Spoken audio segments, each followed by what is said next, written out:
Imagine you are walking to your car in the morning, but there is a problem. Your vehicle is not sitting neatly by the side of the road. Its rear end is sticking out of a gaping hole. This is what happened to a Queens resident, New York, back in 2020. A sinkhole had swallowed his SUV overnight. Events like this are nothing out of the ordinary in many parts of the globe. But sometimes, sinkholes can hide unspoken beauty inside them. In East Asia, a recent find stunned the scientific community. Cave explorers came across a colossal sinkhole that concealed an ancient forest.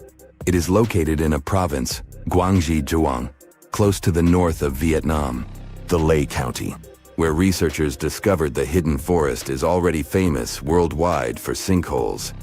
This one brings the number to 30. They are scattered over an area the size of 3 Gibraltars. This is just a tenth of the total number of sinkholes in the whole country. The name Tiankeng for these large holes in Earth's surface translates as sky holes or heavenly pits. The dimensions of the new sinkhole are impressive. It is over 1,000 feet long, and it's pretty deep too.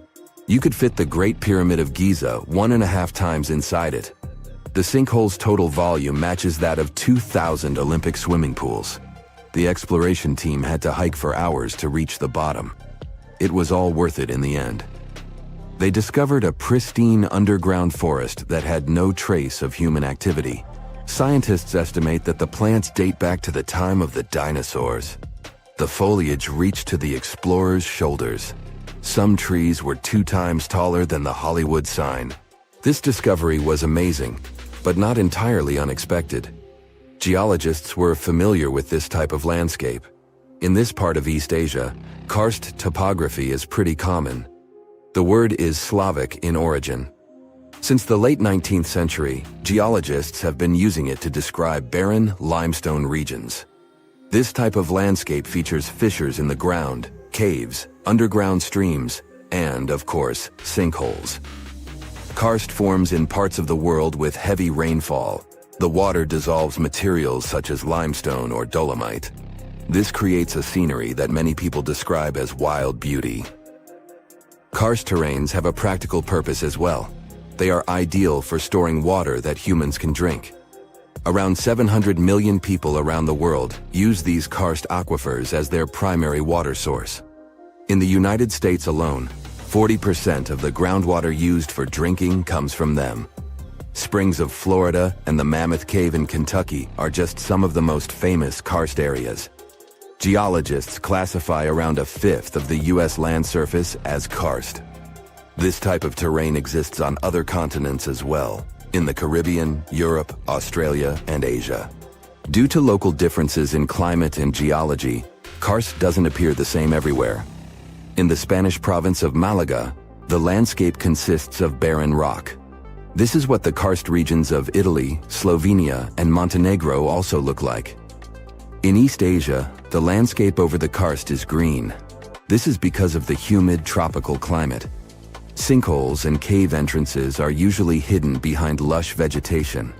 The region's unique appearance got it inscribed on the UNESCO's World Heritage List in 2007. The world's second most populous country is home to 2/3 of the planet's natural occurring sinkholes, Tiankengs. They start to form when rainwater seeps into cracks in the limestone. Over time, the gaps widen as more and more material is washed away. At one point, the ground above the limestone becomes unstable. The end result is the collapse of the surface layer. This happens suddenly and without prior warning signs. Once a hole forms in the ground, water starts filling it up. Another way for a sinkhole to form is the existence of an underground cave. Its roof can collapse. The shape of such sinkholes resembles a funnel. It is wider at the opening on the top and narrower near the bottom of the pool. The most famous of these sinkholes are cenotes. They occur naturally on the Yucatan Peninsula in Mexico. The region is home to more than 2,000 cenotes. They are all former caves whose roofs had collapsed at some point in time, and they are filled with fresh water. The local people have been using them as water sources for thousands of years. The ancient Mayas gave them mystical symbolism. For them, the cenotes were passageways to the other world. In reality, They are just a feature of karst terrain. Sinkholes that form in regions with abundant rainfall and limestone beneath the surface soil. The depth of a sinkhole can vary significantly. The smallest are barely 3 feet deep. When it fills up with water, it turns into a pond. A large lake can form in the place of a large sinkhole. One example is the Red Lake in Croatia. The most impressive thing about it are the steep cliffs that rise above the lake. They are nearly 800 feet tall. The world's biggest and deepest sinkhole, Xiaoshai Tiankeng, lies in the vicinity of the Yangtze River. The outside world discovered it only in 1994. The hole is so deep that you could stack up 7 statues of liberty inside it. During the rainy season, a waterfall cascades from the pit's mouth into a cave system at the bottom. But not all sinkholes fill up with water. This was the case with the newly discovered giant sinkhole in Asia. It developed its own ecosystem. The high humidity and low temperature inside it were perfect for plant life to thrive. The very bottom of the hole is connected to an underground water flow. Scientists discovered 72 species of rare wild plants in the area. They are in danger of disappearing on the surface, but inside the sinkhole, they have found the perfect conditions for growth. The enormous opening in the ground is essentially a wildlife refuge. This was confirmed in 2021. That's when biologists discovered 2 species in the Yunnan province that they previously thought had gone extinct. Who knows what other animal and plant species are still hiding in there? Exploring these underground cave systems can be quite dangerous. They are often home to venomous snakes and mosquitoes. Even descending into a sinkhole is perilous. The cliffs are steep and stones are often very sharp. That's why the exploration of sinkholes in Asia is going slower than research would like. The sinkholes I've mentioned so far have all formed naturally. Erosion is the main process behind their creation. But the ground can also open because of human activity. Everything from a construction site to a leaking sewer pipe can cause the earth to give way. Sinkholes in urban areas pose a risk to infrastructure. One of the most famous examples of this happened in Japan in 2016. A busy street in downtown Fukuoka collapsed near the main train station. The sinkhole severed power lines and pipes that lay underground. Luckily, no one was injured. The diligent Japanese engineers repaired the damaged road section in just 48 hours. The biggest issue with sinkholes is that you never know when and where they are going to open. The best tool that geologists have for detecting underground cavities is ground-penetrating radar, GPR. It resembles a land mower. The operator goes up and down a troubled area to scan the ground underneath. The radar sends out impulses that detect any contrast between different materials. It feeds back this info in the form of a 2D or a 3D image. Once engineers detect a potential sinkhole, they use different techniques to stabilize the ground above it. The simplest method is called grouting. It involves filling the hole so it won't collapse. The most common materials are polyurethane foam and cement. The alternative is to lift a structure above the sinkhole. This technique is called underpinning. Workers drive steel rods into the load-bearing deeper layer of soil. This is the same construction method engineers use to erect stilt houses above the waterline. When we think of active volcanoes, one region comes to mind: the Ring of Fire in the Pacific Ocean. 3/4 of Earth's volcanoes sit within this belt. Compare the area to Australia, which doesn't have any volcanic activity. The old continent of Europe is also calm, or at least we like to think so. Can you guess what the most active volcano in Europe is? If you thought of Mount Etna on the island of Sicily in Italy, you were right. The volcano has erupted about 200 times and has been far from sleeping in recent decades. The last time this happened was in August 2023. The highest mountain in the Mediterranean is 500 million years old. But in Iceland, there is a much younger volcano. It sprang into action on the 10th of July 2023. In the afternoon, 3 fissures appeared in the ground on a peninsula in the southwest of the island. This was at a base of a small mountain peak. Its name means Little Ram in the local language. The volcano spewed molten lava high into the air. There were also gas plumes in the area. But the scientific community wasn't surprised by the event. They already knew about the volcanic area that stretches between the cities of Reykjavik and Keflavik. Its name is hard to pronounce. Hey, I want to buy a vowel. It had already erupted during the previous 2 summers. This activity came after 8 centuries of dormancy. In the days leading up to the latest eruption, seismologists, the scientists who study earthquakes, recorded over 12,000 tremors. When the ground opened up in July, the fissures were over 1.5 miles long. The following morning, 2 of them closed. All the lava was now coming out of the last fissure. It grew into an elongated cone, the simplest shape of volcano we are all familiar with. The lava soon filled a large crater.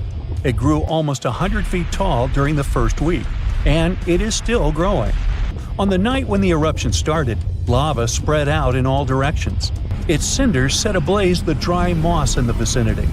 Local authorities closed off the surrounding area. There were toxic gases from the volcanoes and smoke from the burning moss. Firefighters flocked to the area. After a week, they proclaimed the area safe. Visitors soon came to witness the birth of Europe's youngest volcano. This form of tourism is quite developed in Iceland. People come from all over the world to watch active volcanoes. The land of fire and ice is home to more than 130 volcanoes. Some 30 of them are active. Now, I know what you're thinking right now. Is volcano tourism safe? In Iceland, it is. The country's authorities research and constantly monitor all of the hotspots. The island is dotted with several dozen seismic stations. These help researchers accurately predict future eruptions, and emergency services are accustomed to these sorts of events. They can quickly cordon off danger zones. This is what happened in 2010. A volcano in the south of the island, the name of which everyone struggled to pronounce, erupted. It spewed out a plume of steam and ash that was 7 miles high. This wasn't a fun time to be an air traveler. Winds carried the enormous plume southeast toward northern Europe. Many countries closed their airspace for several days for safety reasons. The volcano erupted in March, but the Earth was shaking from January the same year, so seismologists knew that an eruption was approaching. When it comes to the continent's youngest volcano, the tourist infrastructure is already there. Visitors can leave their cars at a designated parking lot. Then they go on a 5-hour-long trek. This leads to a viewing deck. Tourists are so close to the epicenter that they can feel the heat haze from the crater. The sight is the most impressive at nighttime. Safety is never a concern. Scientists regularly chart out hazard maps that outline the borders of lava fields. This way, visitors who stick by the rules are never in harm's way. More than a week after the eruption started, a section of the crater collapsed. Lava flowed downhill west of the volcano. This majestic smoldering hot river is slow-moving lava. Scientists categorize it as an AA type. The term is Hawaiian. It describes basaltic lava that has a rough and brittle surface.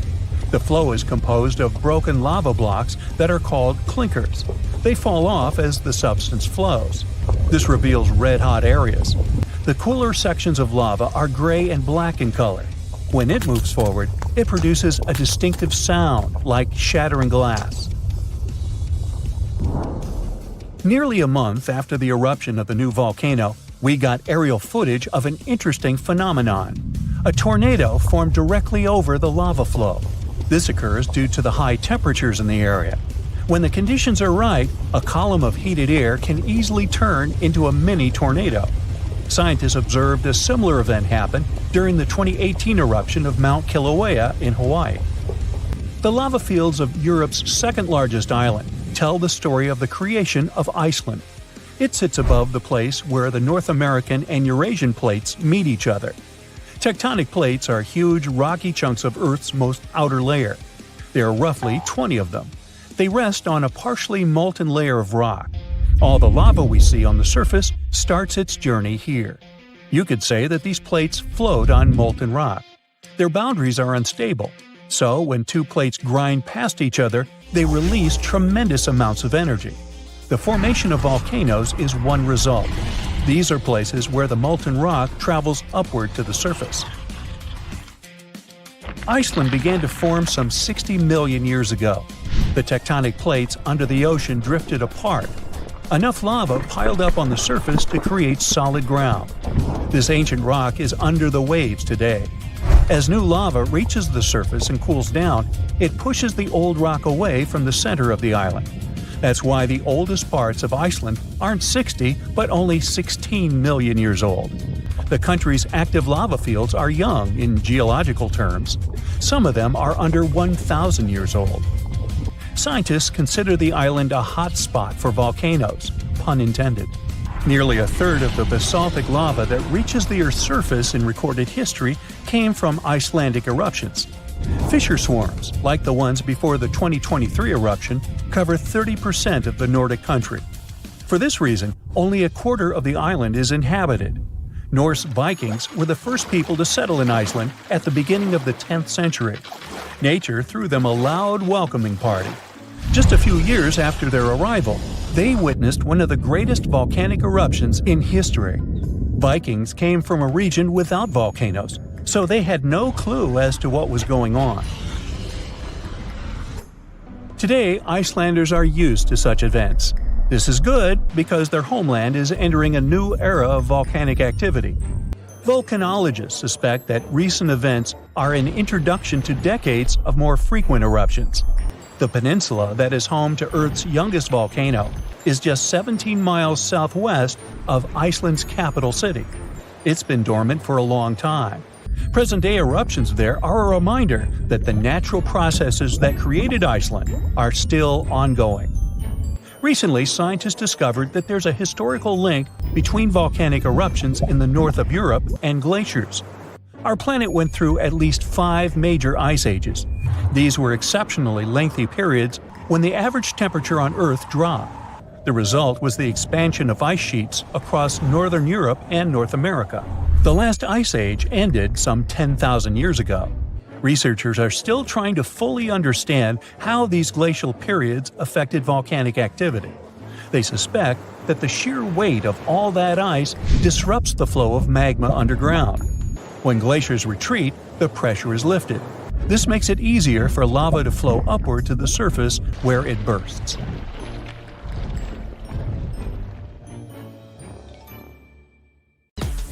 Is the Big Apple getting a little too heavy for its own good? A recent study revealed that New York City is sinking. And get this, it's all because of those towering skyscrapers.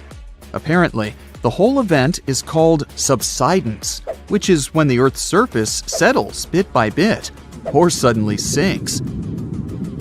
Soft sediments shifting and the weight of the city itself are the culprits behind this sinking sensation. Now, don't get too alarmed. The study found that New York is sinking at a rate of 0.04 to 0.07 inches per year. Sure, that doesn't sound like much, but there are parts of the city that are sinking even faster than that. This sinking situation could cause some trouble for the city, especially since it's already pretty low-lying and home to over 8 million people. So it's important that local authorities come up with some strategies to tackle the growing flood risk and rising sea levels. Although, I'm not sure building giant seawalls is the way to go. We might need to get a little more creative than that. Geologists want to make sure we're all aware that building more high-rises near the coast, rivers, or lakes could contribute to future flood risks. So we really need to think twice before we start constructing skyscrapers left and right. In recent studies, scientists calculated the total mass of all the buildings in New York City, over 1 million of them, and it adds up to a whopping 1.68 trillion pounds. Talk about a heavy load. Now, they didn't include the weight of the roads, sidewalks, bridges, and other paved areas, so you can only imagine how much more weight is added to the city.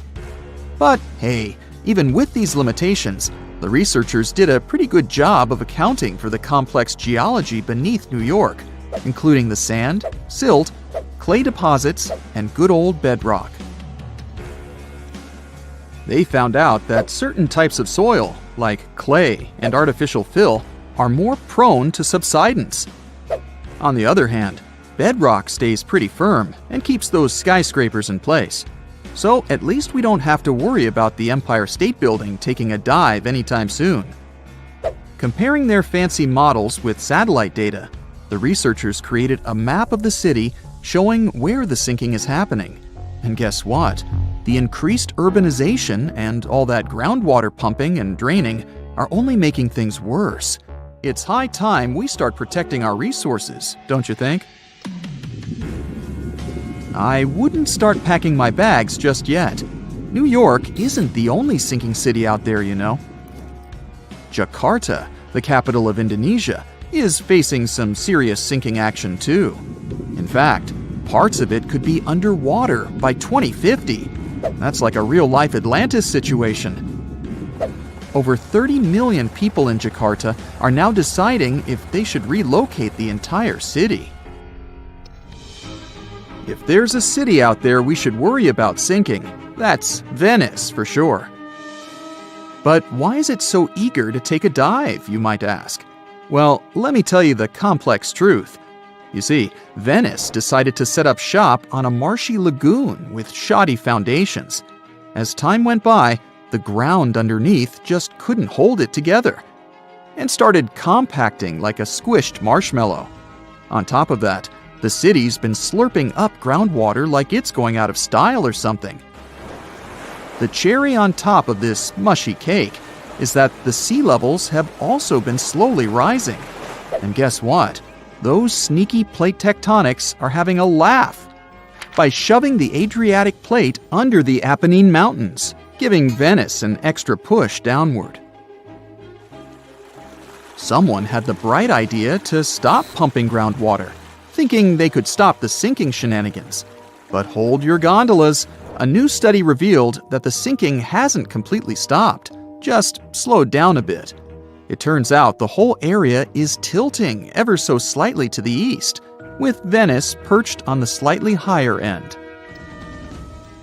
You must be wondering how much Venice sinks in a year, right? Brace yourself for this shocking revelation. It's sinking at a rate of about 0.04 to 0.07 inches a year, similar to New York. At this pace, in the next 20 years, it could sink a whopping 3 inches below sea level. To avoid turning into a Venetian fishbowl, locals are frantically building special barriers to keep the water from crashing into the lagoon. But don't hold your breath, because this project has had more delays than you'd expect. Oh, and have you noticed that charming old-style vibe in Venice? It's not just because they're fans of the vintage look.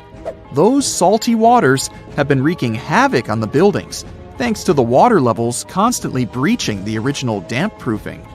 Now the water's cozying up to the masonry, and the ground floors of many apartments are no longer safe enough to live in. Now, when will Venice take a dive into the abyss? It's hard to say for sure. Subsidence and rising sea levels are as slow and unpredictable as a turtle in a marathon. But experts have playfully warned that if things continue as they are, Venice could be doing the backstroke beneath the waves by 2100. Fear not, though. They're doing their best to protect this floating gem of history and culture from becoming a Hollywood disaster flick. So don't cancel that Venice day trip just yet. New Orleans has a peculiar watery situation going on too.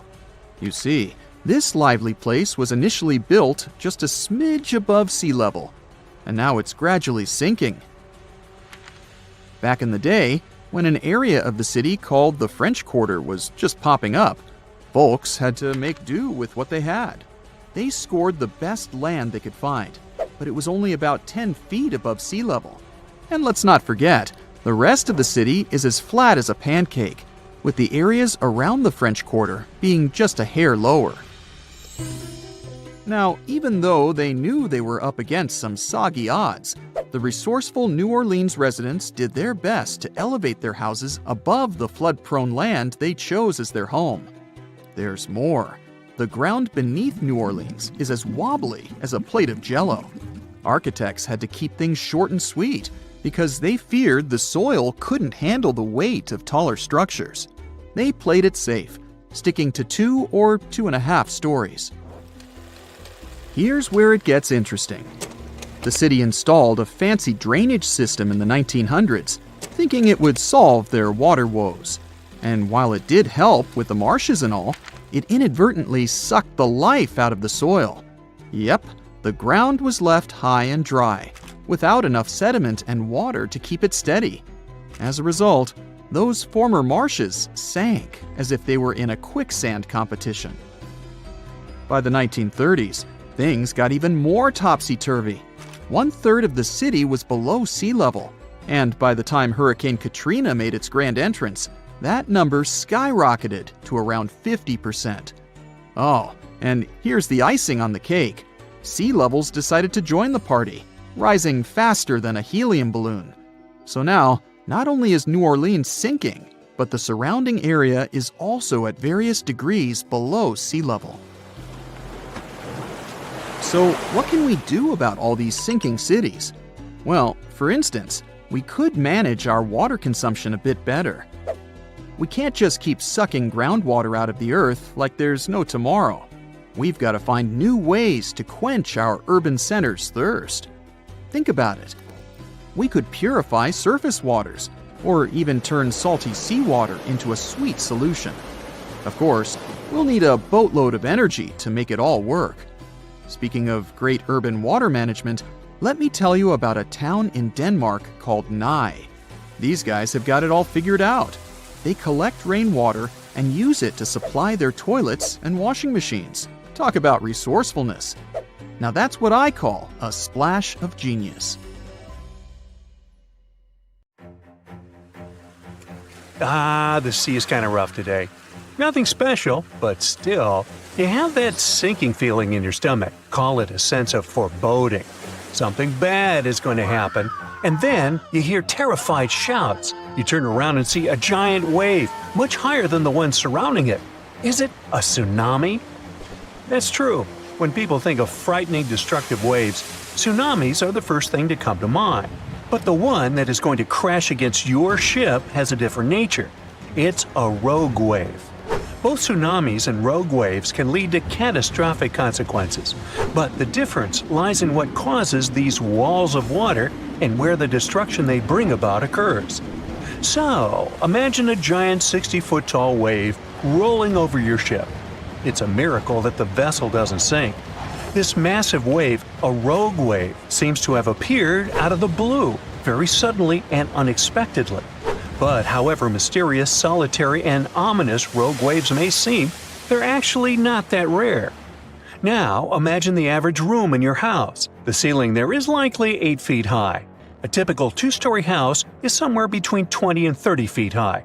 And the Statue of Liberty is 111 feet tall if we measure it from the toes to the top of the head. Now you have something to compare rogue waves with. The largest of such waves can reach a height of 50 to 90 feet. To be considered rogue, a wave must appear seemingly out of nowhere and be higher than other waves in the area. But how much higher is still under debate. Some experts think it should be at least twice as high as other large waves in the area, while others disagree. Rogue waves are also steeper than regular waves, which normally take the form of massive swells. This allows ships to maneuver up and down such waves, even when they're really high. A rogue wave, however, looks like a wall of water, and since it's steeper than other waves, it slams into a ship with enormous force, sometimes breaking over the vessel. Another reason why rogue waves are a mystery is that no one has ever filmed the formation of such a wave and followed its life cycle. There are several photos of rogue waves, but for many centuries, the only evidence of their existence was legends and stories told by sailors who survived them. Scientists are still not sure how rogue waves form, but one theory involves wave reinforcement. It happens when two waves interact and their heights get combined, So when a 15-foot wave passes over a 30-foot one, let's do the math. It results in a short-living 45-foot wave. But rogue waves can occur not only in the ocean. On November 10, 1975, on Lake Superior, a group of 3 rogue waves, also known as the Three Sisters, might have sunk the SS Edmund Fitzgerald, an American Great Lakes freighter. The ship and the crew members were lost in the catastrophe. The waves followed each other too closely, so the ship couldn't recover and shed the water from the first wave before the following one struck. The captain of a ship that was not far from the Fitzgerald reported that his vessel had been hit by 2 30 to 35-foot waves. These waves, likely followed by a third one, then moved further in the direction of the Fitzgerald and might have caused the sinking. Now, let's wave bye-bye to that, and let's move on to tsunamis. It is an extremely dangerous natural disaster. It's very different from rogue waves. In most cases, a tsunami is caused by an underwater earthquake. Usually, when a tsunami is born, it's just a few feet high. But the closer it gets to the shore, the larger it grows. Soon it enters shallow waters and starts to slow down. The first tsunami wave crashes against the shore. Its top moves faster than the bottom, and that's what makes the wave so high and steep. The lowest point of the wave gets to dry land first. In the process, it creates a vacuum effect that pulls the water away from the coast, bearing the harbor and seafloor. Those who recognize this first sign of an approaching tsunami still have a chance to save their lives. 5 minutes later, an enormous wall of water hits the shore and wipes out everything in its way. But it's not just a single wave, there are many. This phenomenon is called a wave train. How fast this train is traveling depends not on how far it is from the source of the waves, but on the ocean depth. Tsunamis can move as fast as a jet plane in the middle of the ocean, but once they enter shallow waters, their speed drops. The first tsunami wave isn't usually the strongest, but lots of people don't know it and make the grave mistake that sometimes costs them their lives. After the first wave is gone, they relax and believe the danger is over. That's why the next waves, much bigger and more powerful, catch them off guard. Now sometimes a tsunami comes as a torrent of foaming water. At other times, it makes the sea withdraw, leaving behind stranded fish and overturned boats. Also, if you spot a slight rise in sea level, it might be the sign of an approaching tsunami. The incoming water is the first tsunami wave. The second one can be even larger, and it comes sometime later. You can also notice seawater bubbling, swirling, and creating bizarre patterns. It's another sure sign a tsunami is near. Repeated wave surges can also warn you about a tsunami. If you see unusual swells coming at regular intervals, it might be time to evacuate to high ground. Surprisingly, some of the largest tsunami waves in the world were caused by landslides. For example, a landslide in Lituya Bay in Alaska formed a megawave, one of the largest ever recorded. Its height was 1,720 feet. The mega tsunami surged over the headland, washing away trees, plants, and soil down to bedrock. The wave reached more than half the height of the Burj Khalifa, the tallest construction in the world. When a third of the East Molokai volcano in Hawaii caved in and collapsed into the Pacific Ocean, it triggered a tsunami the size of one of the tallest buildings in the world, Shanghai Tower. The wave was around 2,000 feet high. Another bizarre and dangerous ocean phenomenon is square waves. They appear when two different wave patterns crash into each other at 90 degrees. It often happens near peninsulas or land where two different seas or oceans meet. This phenomenon does kind of look spectacular, but only if you're watching it from the shore. Don't even think about getting in the water to play with such waves. Cross currents in that spot can easily pull even a skilled swimmer under the water. Square waves have caused many shipping accidents over the years, too. And if you see wild, choppy waves carrying ocean debris and seaweed, stay out of the water, too. It can be a sign of a strong rip current. That can carry you far away into the ocean. And now, let me tell you about a much larger, I would even say planet-wide phenomenon called Rossby waves. There are two kinds of such waves, oceanic and atmospheric. But since we're talking about ocean waves, yeah. Slow-moving Rossby waves are totally different from ocean surface waves. They don't look like those waves that break along the shore. No, Rossby waves are giant movements of the ocean stretching horizontally across the planet. They can span hundreds of miles in a western direction and are so massive they can change the climate conditions of our planet. They contribute to high tides and even flooding in some areas all over the world. The movement of Rossby waves are complicated and depend on the location. For example, in the Pacific, waves that are closer to the equator take from a few months to a year to travel across the ocean. At the same time, waves further away from the equator often need more than 10 years to make this journey. So, as it goes by, be sure to wave. Once upon a time, a young boy was digging a ginormous hole on the beach. But then, disaster struck! The hole caved in, and he found himself stuck up to his neck in the sand like a human popsicle. Thankfully, his parents were able to keep the sand out of his mouth. Emergency services swooped into the beach soon after. After some effort, the boy was taken out. Experts say sand is tricky and can be super unstable when messed with. So, the moral of the story is, go ahead and have fun on the beach. But if you're planning on digging a hole big enough to fit your entire body, be mindful of the size and location. It turns out that this is not a one-time incident. Making deep holes can lead to serious injuries, or even worse. According to a study, there have been over 50 incidents of sand hole collapses worldwide, with many of them resulting in fatalities. We don't want to be the next headline for a preventable tragedy. So, here are some helpful tips from experts to keep you safe and sound. Never dig a hole deeper than the knee level of the smallest person in your group, and always fill in any hole you make before you leave, day or night. Lastly, avoid digging near the dune line or water line where emergency vehicles travel. Since we started with holes on the beach, we might as well continue with sinkholes. Sinkholes, also known as snake holes or swallow holes, are like chameleons on Earth's surface.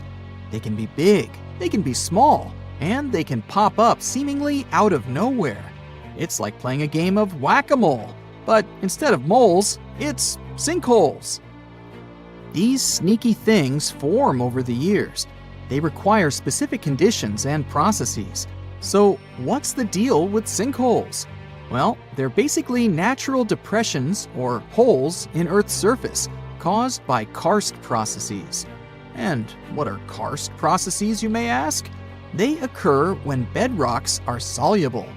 It's as if rocks have a secret weakness, and water is their kryptonite. Now, even though sinkholes form slowly, they're like that one friend who's always full of surprises. They can be unpredictable and show up when you least expect them. Interesting fact time. This giant pit is over 2,165 feet deep. It's the biggest and deepest sinkhole in the world. Some researchers think a meteorite might have caused it, but others believe it formed over the course of 128,000 years as underground rivers eroded the surrounding limestone. Either way, it's pretty mind-boggling. The locals have known about it for ages, but it wasn't until 1994 that the rest of the world learned about it thanks to a group of British explorers. This massive hole is home to over 1,200 plant and animal species, including rare ones like the ginkgo tree and the clouded leopard. A waterfall cascades into the pit in the rainy season, feeding an underground river and cave system below. It's like a whole other world out there. Next, we have hailstorms. Think of them as nature's way of saying, "Heads up!" in the most intense way possible. Hail is like frozen rain on steroids, and when it starts pelting down, you better take cover. Hailstorms typically last for about 15 minutes, but in that short time, they can cause serious damage to buildings, cars, and crops. They can even knock out power lines and bring down trees. And if you're unlucky to be caught out in the open during a hailstorm, you might find yourself feeling like a human pinball. Here are some of the things that make hailstorms a real bummer. Watch out, planes. If you think turbulence is bad, wait until you encounter a hailstorm in the air. A plane crashed during a hailstorm in northern Mexico in 2018. Thankfully, everyone on board made it out safely. Phew! Hail is not just a danger to airplanes, but also to cars on the road. Imagine driving down the highway and then boom! Your windshield shatters into tiny pieces. You can barely see where you're going, and the road is slippery. Farmers have it rough during a hailstorm too. Those strong winds and giant ice pellets can destroy crops, leaving behind a trail of broken plants and stripped bark. All that hard work goes down the drain in a matter of minutes, leading to significant losses. What if it's summertime? Who doesn't love soaking up the sun, playing in the sand, and catching some waves? Oops, rip currents. Those powerful, narrow channels of fast-moving water are everywhere along the east, Gulf, and west coasts, and the Great Lakes shores. They can move at speeds of up to 8 feet per second. People who panic in rip currents often try to swim straight back to shore, which is the wrong move and could tire you out, or even worse. So, what should you do if you get caught in a rip current? First, stay calm and don't fight it. Instead, swim parallel to the shore and then back to land at an angle. A little clarification. Rip currents and rip tides are not the same thing. Rip tides are a specific type of current that happens when tidal water moves quickly through places like inlets and harbors. Landslides are another type of danger that can catch you off guard. Mountains look like they are stable, rock-solid things that have been around forever. But don't let appearances fool you. Landslides can happen anywhere, at any time. Basically, landslides happen when a big pile of dirt, rocks, and other debris gets all shaken up and starts tumbling down a hill. Sometimes it's because of rain. Sometimes it's because of something like an earthquake.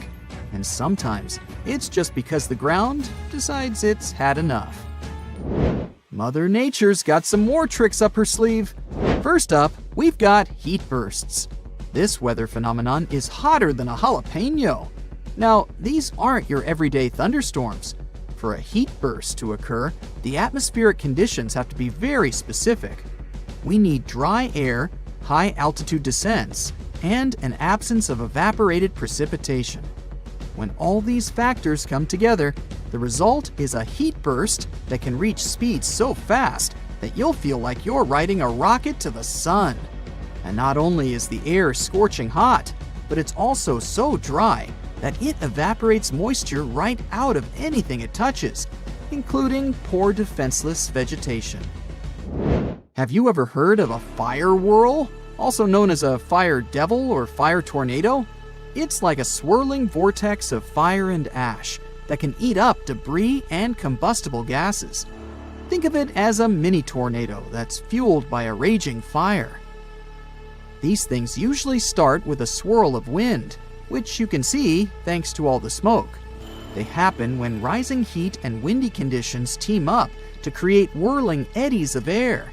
These eddies can sometimes get so intense that they form a tornado-like vortex that's hungry for anything and everything in its path. Now, sometimes people call a fire whirl by its other names, like firenado, fire swirl, or fire twister. But those terms usually refer to a different thing, where a fire is so intense that it creates an actual tornado. Fire whirls are a little different because their vortex doesn't usually go from the ground all the way up to the clouds. And even if they do, they're not usually considered a classic tornado because they don't form in the same way. These things can get pretty hot too. We're talking up to 2,000 degrees Fahrenheit. Fire whirls are more likely to happen during wildfires or firestorms when there's enough wind to create big vortices. The biggest ones can be massive They can even uproot trees that are 49 feet tall or more. There you have 7 sneaky natural phenomena. Have you ever encountered any of these? Comment below and let us know. Phantasmagory is said to be the first animated film ever. It was made in 1908, and it's one of the earliest examples of hand-drawn animation. But did you know that ancient people entertained children with cartoons about 2.6 million years ago? A new study reveals that ancient people were the ones who first made pictures look animated. How? They carved pictures of animals on stones and placed them around fires. When the light starts bouncing around, those ancient animals just can't help but shake it and shimmy. The prehistoric carvings come to life in the flickering firelight, with those animals jumping in and out of focus like they're ready to party. Imagine how fun it would have been for prehistoric families to sit around a fire and create these animated carvings. It turns out that even some of the ancient wall paintings and carvings found in caves were inspired by their appearance in the moving light and shadows of flames. So, basically, these old-timey carvings were made to come to life when firelight hit them. And now researchers made a movie showing that cool effect on a 3D model of some horse engravings. The study says our brains are wired to see moving things in changing light, which is why these carvings probably mattered to our ancestors. In other words, cave people were like, hey, let's carve some cool stuff on this rock, and when we light a fire, it'll look like it's moving. And now these scientists were like, that's awesome! Let's make a movie to show this, everyone! Andy Needham and his teammates used modern scanning and virtual reality tech to study 50 flat carved rocks called plaquettes made of limestone. These rocks were found in southern France back in the 1800s and now sit in a museum in London. They are covered in 77 realistic carvings of all sorts of animals, like horses, reindeer, and chamois. Apparently, Homo sapiens, with a lot of time on their hands, made these engravings a whopping 12,000 to 16,000 years ago. Needham realized that many of these carved rocks were harmed by fire, some covered in white ash, others dried or fractured because of heat. Upon closer examination, he discovered pink bands of discoloration resulting from iron deposits in the stone. What's more interesting is that the animal engravings were often superimposed on top of each other, sometimes even melded together, or fitted around each other like some kind of prehistoric animal jigsaw puzzle. Rather than tossing out the old and starting anew, the ancient artists took animal body parts to create new hybrids. For instance, one of the rocks depicts both a horse and a wild cattle-like creature known as a bovid. In this masterpiece of prehistoric art, the horse's abdomen and neck become the back and neck of the bovid, while the horse's head forms the bovid's ear. What a creative way of recycling. Researchers believe that the prehistoric rocks from Montestric were used as primetime entertainment for our ancestors. More than one person carved the animals. People from different levels of skills showed their artistic glory, and it was a group effort. The fact that these rocks were found together also suggests that this was a community activity. So it's like families were all gathered around the TV, carving rocks and cheering on their favorite carved animals. Who needs Netflix when you have Paleolithic TV? The engravings on these rocks and the signs they were exposed to heat suggest they were created to look like they were moving. Sometimes you see different animals in different poses, so one would come to life, and then another, and then a different one. It's like a Stone Age version of Disney. Similar techniques might have influenced some of the ancient cave paintings, such as those at the breathtaking Chauvet Cave in southeastern France.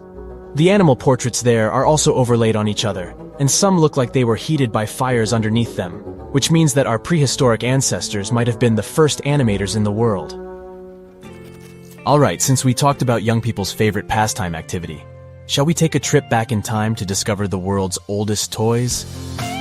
One of the most ancient toys discovered was a simple ball made from clay and found in the ruins of ancient Mesopotamia.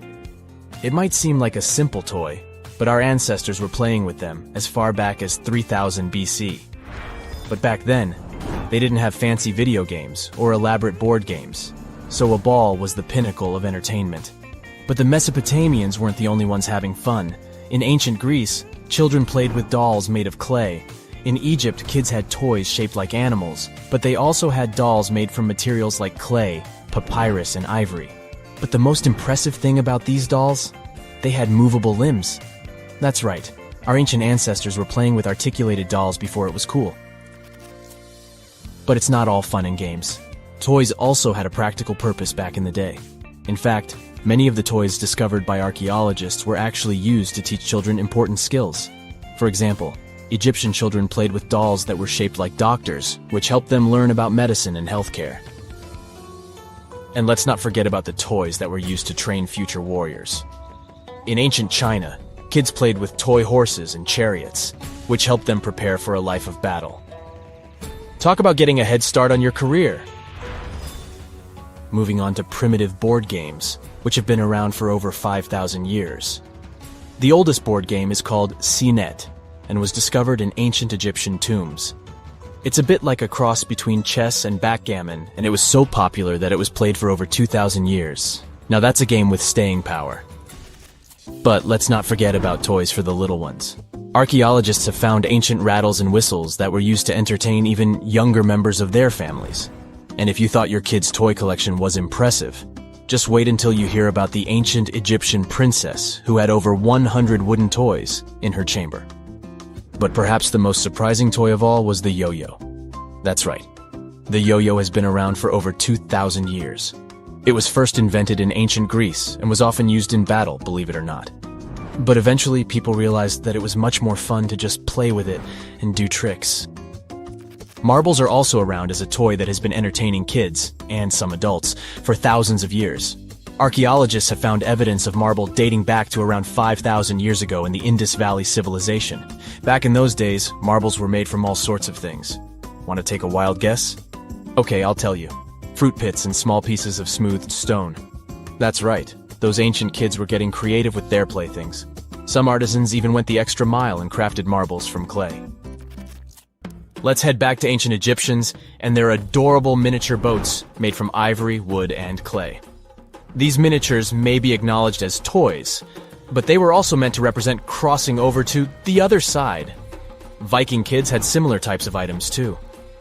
A wooden toy boat over 1,000 years old was found on a farmstead near the coast of Norway. This toy looked like a real boat, and it would have been the ultimate cool thing, just like how kids today go nuts over race cars and drones. You can imagine little ones back then showing off their toy boats to their friends.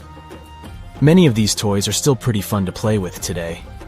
There are many others left aside, like toy soldiers and spinning tops. Do you want to know more about ancient toys or gadgets from the early days of cinema? We've all dreamed of visiting the Arctic and witnessing the natural wonders of polar bears frolicking on ice floes or the aurora borealis dancing across the sky. Well, sorry to break it to you, but you won't find any tourists flocking to Antarctica anytime soon. Why, you may ask? Let's dive into it. First off, where is Antarctica? It's located in the southern hemisphere, specifically at the South Pole. The Southern Ocean surrounds it, and most of the continent is covered by ice, making it one of the most remote and frigid places on Earth. Now, have you ever met someone who's visited Antarctica? Probably not. It's one of the least visited places on the planet, and only a handful of lucky explorers have seen its interior, which is mostly made up of glaciers and ice fields. But trust me when I say the wildlife and scenery are out of this world. Why shouldn't you travel to Antarctica? Well, for starters, the environment is incredibly fragile and can be easily damaged. Plus, there are no native human populations on the continent, so your travels would essentially be like visiting an uninhabited island. And let's not forget that it's also one of the most expensive destinations to travel to. Despite all that, Antarctica is not exactly guarded like a fortress, but there is an international agreement called the Antarctic Treaty. This treaty was negotiated to prevent any unwanted activity on the continent and bans some forms of testing done there by member states. But the primary reason we can't just waltz into Antarctica is that it has a delicate ecosystem that needs protection. The treaty states that Antarctica should be used for peaceful purposes only and should be free from any human activity that could harm the environment. Scientists are still learning about the continent's unique ecosystem, and our activity and machines could disrupt the delicate balance that exists there. If you're still itching to go to Antarctica, getting permission isn't exactly a walk in the park. U.S. citizens, for example, need to complete a special form and send it to the Office of Ocean and Polar Affairs. And once you're there, you'll need to follow some strict guidelines to protect the environment, like not disturbing any wildlife or taking souvenirs like rocks, plants, or animals. Now, technically, can you live in Antarctica? While there are no laws banning people from living there permanently, it's a very inhospitable environment and unsuitable for human habitation. Temperatures can reach -76 degrees Fahrenheit and below, making it nearly impossible for anyone to survive without the proper equipment and experience. Plus, the nearest piece of land is over 1,000 miles away, making any inhabitants completely cut off from the rest of the world. Who knows? Maybe one day we'll get the chance to visit this unique and fascinating continent. But until then, let's admire it from afar. Let's now talk a bit about the discovery of Antarctica. Unlike other places that were already inhabited, Antarctica never had a native human population. Ancient Greek philosophers had an idea about the continent and called it Antarktos, meaning opposite the bear. The bears it refers to are not the polar ones, though, but rather the Great and Little Bear constellations, which are only observable in the northern hemisphere. As a result, the term signifies the opposite of the land of the bear. Whaling and sealing voyages in the late 1700s and early 1800s would venture further south when rounding Cape Horn at the tip of South America. It was known that going further south often meant stronger winds, but also the risk of hitting floating ice of all sizes and of winds and seas that could prove dangerous to the ship and crew. Captain James Cook was the first to cross the Antarctic Circle on January 17, 1773, in the Ross Sea region. He reached a point further north a year later, and though he didn't sight land, he came to within 50 miles and saw deposits of rock held in icebergs, indicating that a more southerly land existed. The first sighting of Antarctica is widely acknowledged to have taken place in January of 1820, during the voyage of two ships under the command of Captain Fabian Gottlieb von Bellingshausen, as part of a 2-year exploratory expedition around the world to discover new lands. The captain's ships were the first to have crossed the Antarctic Circle since Cook. The first undisputed landing on Antarctica didn't happen until much later, on January 24, 1895, at Cape Adare during the whaling voyage of the ship Antarctic, led by Henrik Bull. A small boat with 6 or possibly 7 men on board rowed ashore during calm conditions. You might not believe it, but Antarctica is actually a desert. With all that ice, you'd think it'd be like a winter wonderland with snowball fights and hot cocoa all day long. When we think of deserts, we picture camels and cacti and people struggling to find water. But in Antarctica, it's a whole different story. The struggle isn't to find water, it's to find anything that's not covered in ice. And the average rainfall has been just over 0.4 inches in the past 30 years. That's like a few drops of rain compared to what we're used to. So technically, it's not the dunes or sizzling heat that makes a desert, well, a desert. It's the lack of precipitation. But don't worry, if you ever find yourself lost in Antarctica, you won't have to worry about getting thirsty. Just make sure you bring a jacket and some mittens, because it's cold enough to make you into a popsicle. Not only is Antarctica one of the driest places on Earth, but it's also the coldest, the windiest, and the highest. Talk about overachieving. The penguins and scientists down in Antarctica have at times found themselves in a bit of a pickle when it comes to time. You see, unlike the rest of us on this big blue planet, there is no Antarctica time zone.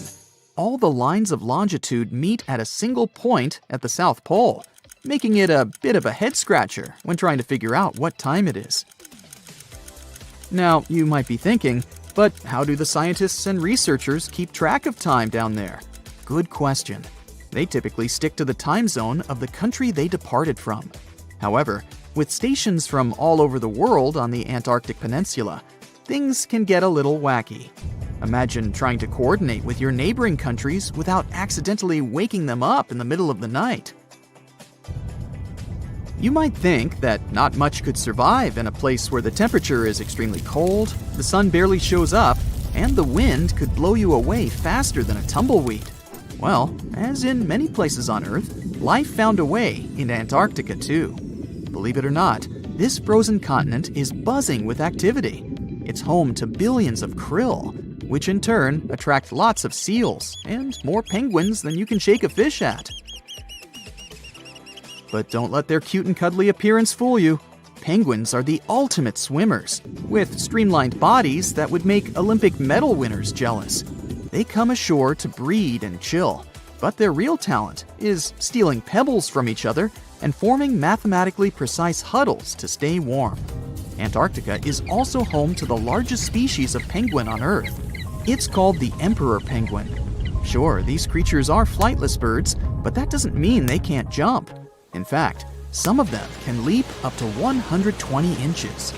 And let's not forget about the seals. With their furry bodies and special songs, these marine mammals are protected by the Antarctic Treaty, and they're thriving in the cool waters of the Southern Ocean too. But the real stars of the show are the whales. During the Antarctic summer, these huge creatures show up in droves to chow down on the abundant krill. It's indeed like a whale buffet down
a good party host, the sun can get sometimes a little too intense.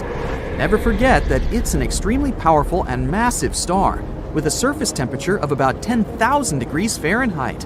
If it wasn't for our ozone layer, we would all get burned instantly. The distance between the Earth and the Sun is about 93 million miles. Scientists took this distance and turned it into a unit of measurement, 1 astronomical unit, or AU.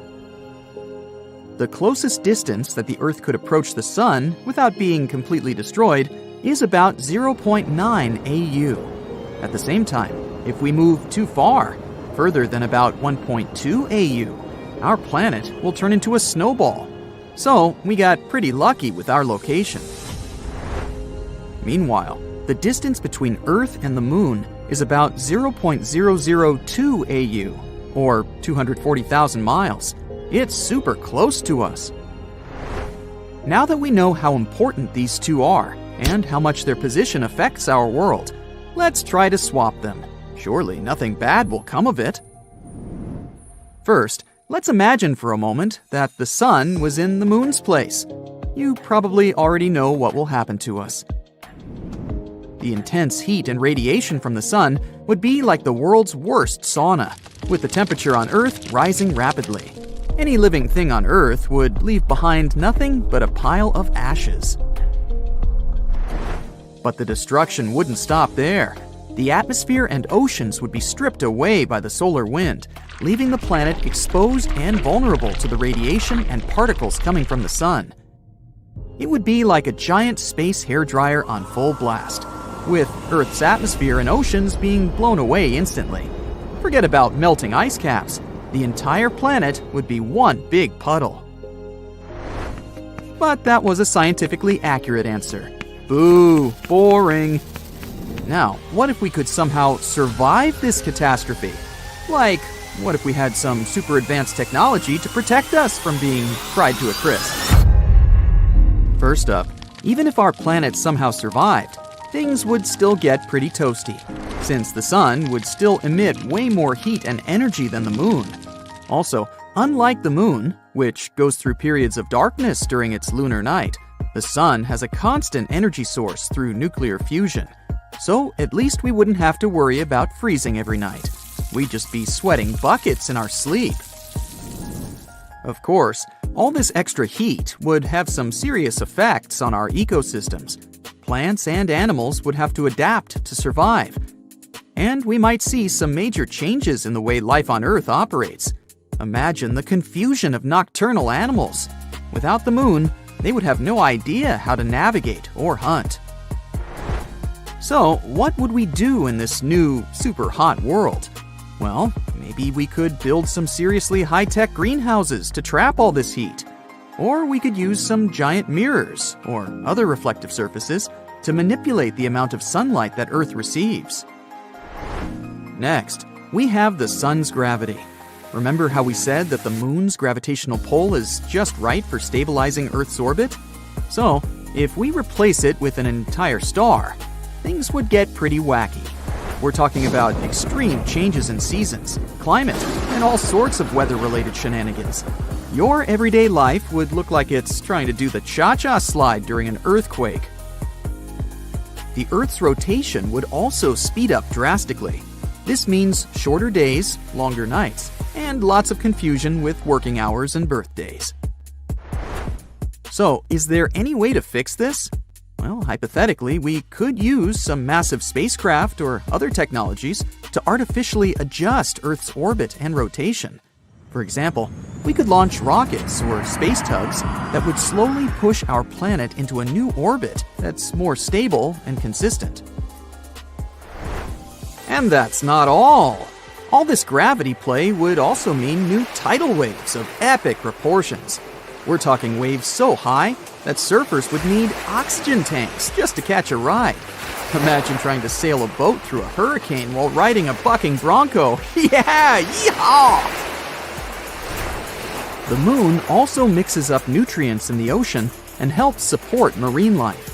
So if we swap the sun for the moon, those nutrient-rich waters would be a thing of the past. The ocean would become a stagnant, lifeless soup, with nothing but algae and plankton to keep us company. We'd have to resort to eating seaweed sandwiches and drinking desalinated water just to survive. And let's be real, nobody wants to live in a world without sushi. So what do we do? Well, we could try to somehow artificially create tides or mimic the moon's gravitational pull on the ocean. Like using pumps or other mechanisms to move large volumes of water around in a way that creates a similar tidal effect. Or we could try to help marine life to adapt to the new, less nutrient-rich ocean. Maybe developing fish farming or aquaculture. Finally, don't forget about radiation. The sun is basically a radiation factory. It could seriously mess with our health and electronic devices. You think your phone is fragile now? Imagine what would happen with it under a giant solar flare. So we'd need some seriously advanced shielding technology to protect us. We're talking materials that can withstand temperatures hotter than a jalapeño's backside, and magnetic fields powerful enough to deflect charged particles. Oh, and tons of sunscreen. In summary, if we replace the moon with the sun and somehow manage to avoid catastrophic consequences, it would be a completely different world than what we know. But it wouldn't just be the Earth that would feel these effects. So what would happen to the rest of our solar system? For starters, if the sun, with its crazy gravitational pull, took the moon's place, it would start seriously messing with the other planets' orbits. They might be sent careening off in random directions, like bumper cars. The planets would also have some taste of the sun's fiery personality. They would have to deal with all the radiation and charged particles. Lastly, the sun's magnetic field is incredibly strong, and if it took the moon's place, the other planets would be forced to dance to its tune. This could cause electrical storms, auroras, and other crazy electrical effects everywhere. And what would happen to the moon itself? Unfortunately, its reign in the center of our solar system won't last too long. Most likely, it will either start orbiting the sun and be eaten by it, or simply fly away like a free bird. So there you have it, a cosmic prank gone horribly wrong. What can we say? Let's just be thankful that such a scenario isn't physically possible, and instead enjoy the beautiful moon and the life-giving sun from a safe and comfortable distance. Ah, a purple sunset. You must have seen one of those at least once in your life. Normally, it's nothing ominous and has to do with the way light travels. The light that the sun produces is white. When it goes through a prism, you see light waves of different colors, from red and orange to blue, green, and indigo. Light normally travels in a straight line if there's no obstacle in its way. The shorter light waves, including blues and purples, are scattered easier when they meet with those obstacles, like molecules and aerosols in the atmosphere. Because the sun is low on the horizon at sunset and sunrise, its light has to pass through more molecules that scatter the violet and blue light. The colors that your eyes pick up, then, are yellow, orange, and red. But with the right conditions, you can see the gorgeous purple sky. Sometimes purple sky appears for much scarier reasons. It can be caused by hurricanes, wildfires, or dust storms. The concentration of vapor in the air increases, and the light scatters more than usual. Dust, a setting sun, and low cloud cover all contribute to this natural show, too. The sky turns orange and red at dusk if there's still enough light. Then it gives off pink hues, which mix up with a dark blue sky above. Now, do you remember what happens when you mix pink and blue? You get the color purple. Not every hurricane makes the sky turn purple, and trying to predict if it's going to happen is like trying to forecast a rainbow. Still, people reported several major hurricanes made the skies turn purple. Now, green skies might look just as spectacular as purple ones, but they actually also scream danger. They're usually there to tell you a thunderstorm, hailstorm, or a tornado is somewhere nearby. The unique color is a result of yellow sun rays getting mixed with the blue light coming from storm clouds. So you're enjoying a nice day by the ocean with a fresh breeze in your hair, when suddenly you notice the water starts retreating from the beach at a huge speed. This is a sign for you to start running as fast and far away from the beach as you can. This most likely means that a tsunami is on the way. A quick reaction maximizes your chances of survival. Now, if you notice the sea level is rising, but it doesn't seem too extreme, it could be another sign of an approaching tsunami. It happens in 40% of cases, and the incoming water is the first tsunami wave. The next one, way larger and more dangerous, usually follows in about 10 minutes. Another thing about tsunamis is that they like to arrive with some loud sounds. People describe them as thunder, the sound of a locomotive, a helicopter, or just a loud boom. Do you see a channel of choppy water on the beach? It's in your best interest to stay away from the water. There might be a rip current under the surface that can be extremely dangerous. Sometimes waves hit the shore in a weird way, which forms these rip currents. You might see a strange break in the waves, or an area with a different color than the rest of the water. Random bits of seaweed going in all directions is another rip current warning sign.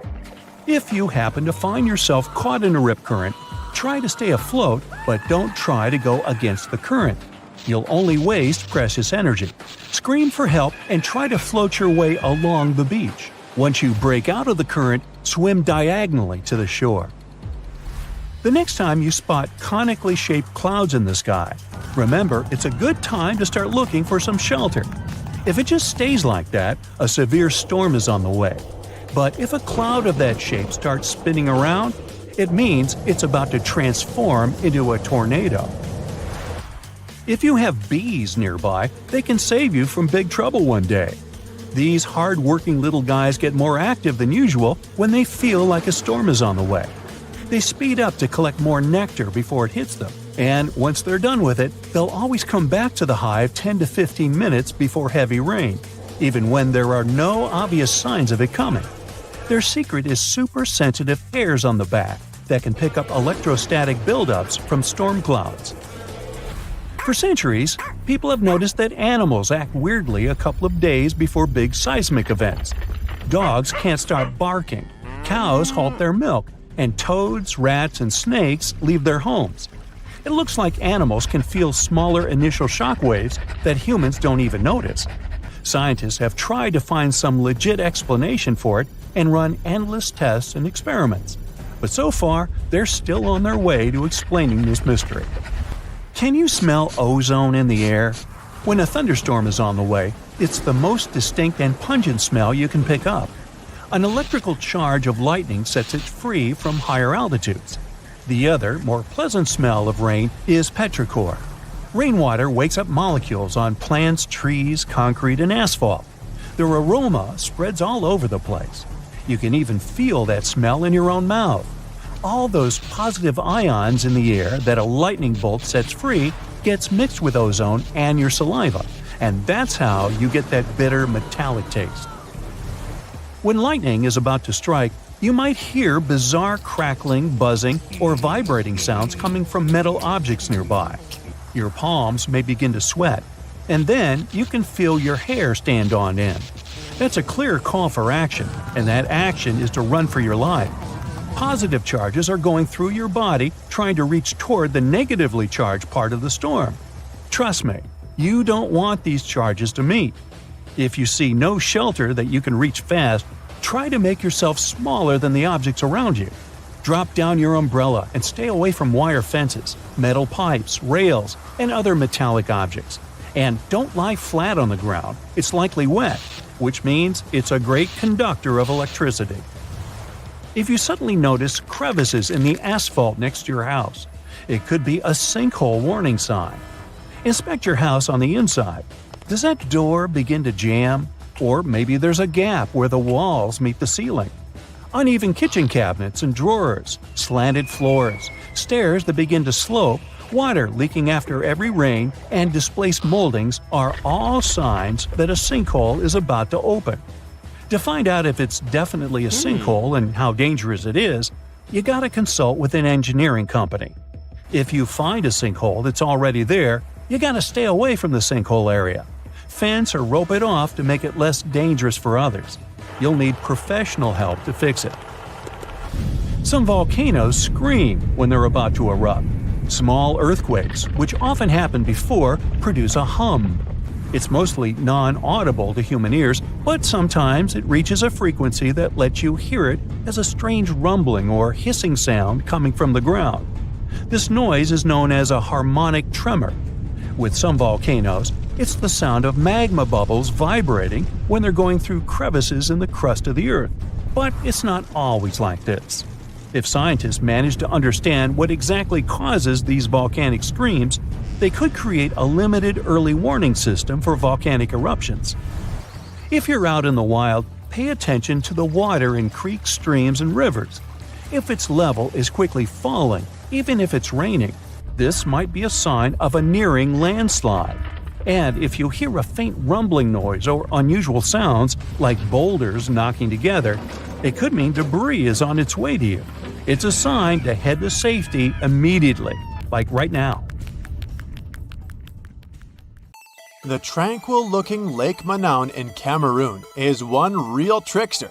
At first, it may seem calm and peaceful, but this lake is like a fiery volcano waiting to erupt at any moment.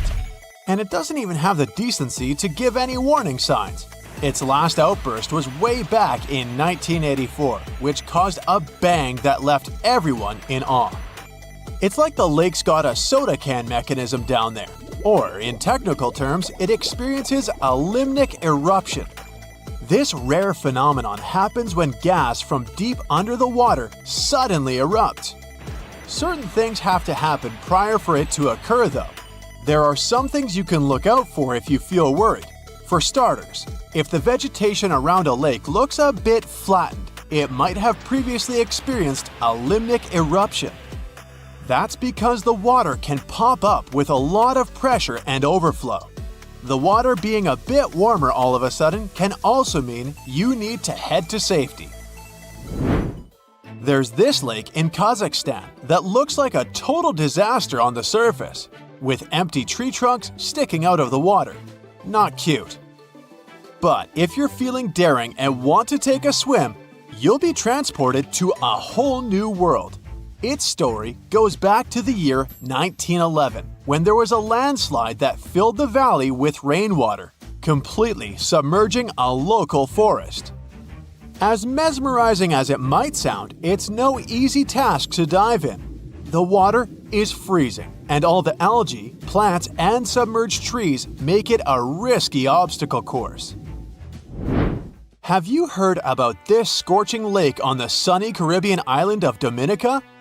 The water around the edges is at a sweltering 180 to 197 degrees Fahrenheit. No wonder no one has the guts to measure the middle. It's that hot. Sure, the heat may go down once in a while, but who knows when those waters will start boiling again? Plus, this place is full of nasty gases like carbon dioxide. Because of them, let's just say it doesn't exactly smell like roses. More like rotten eggs. So unless you want to end up looking like a boiled lobster, I suggest you stay away from these waters. If you're planning a trip to Tanzania, you might want to think twice before diving into Natron Lake. Sure, it's got a beautiful reddish hue, but that's thanks to some bacteria that call this lake home. And don't even get me started on the pH levels. They're so high they might even strip the color off your swimsuit. But hey, at least the flamingos like it there.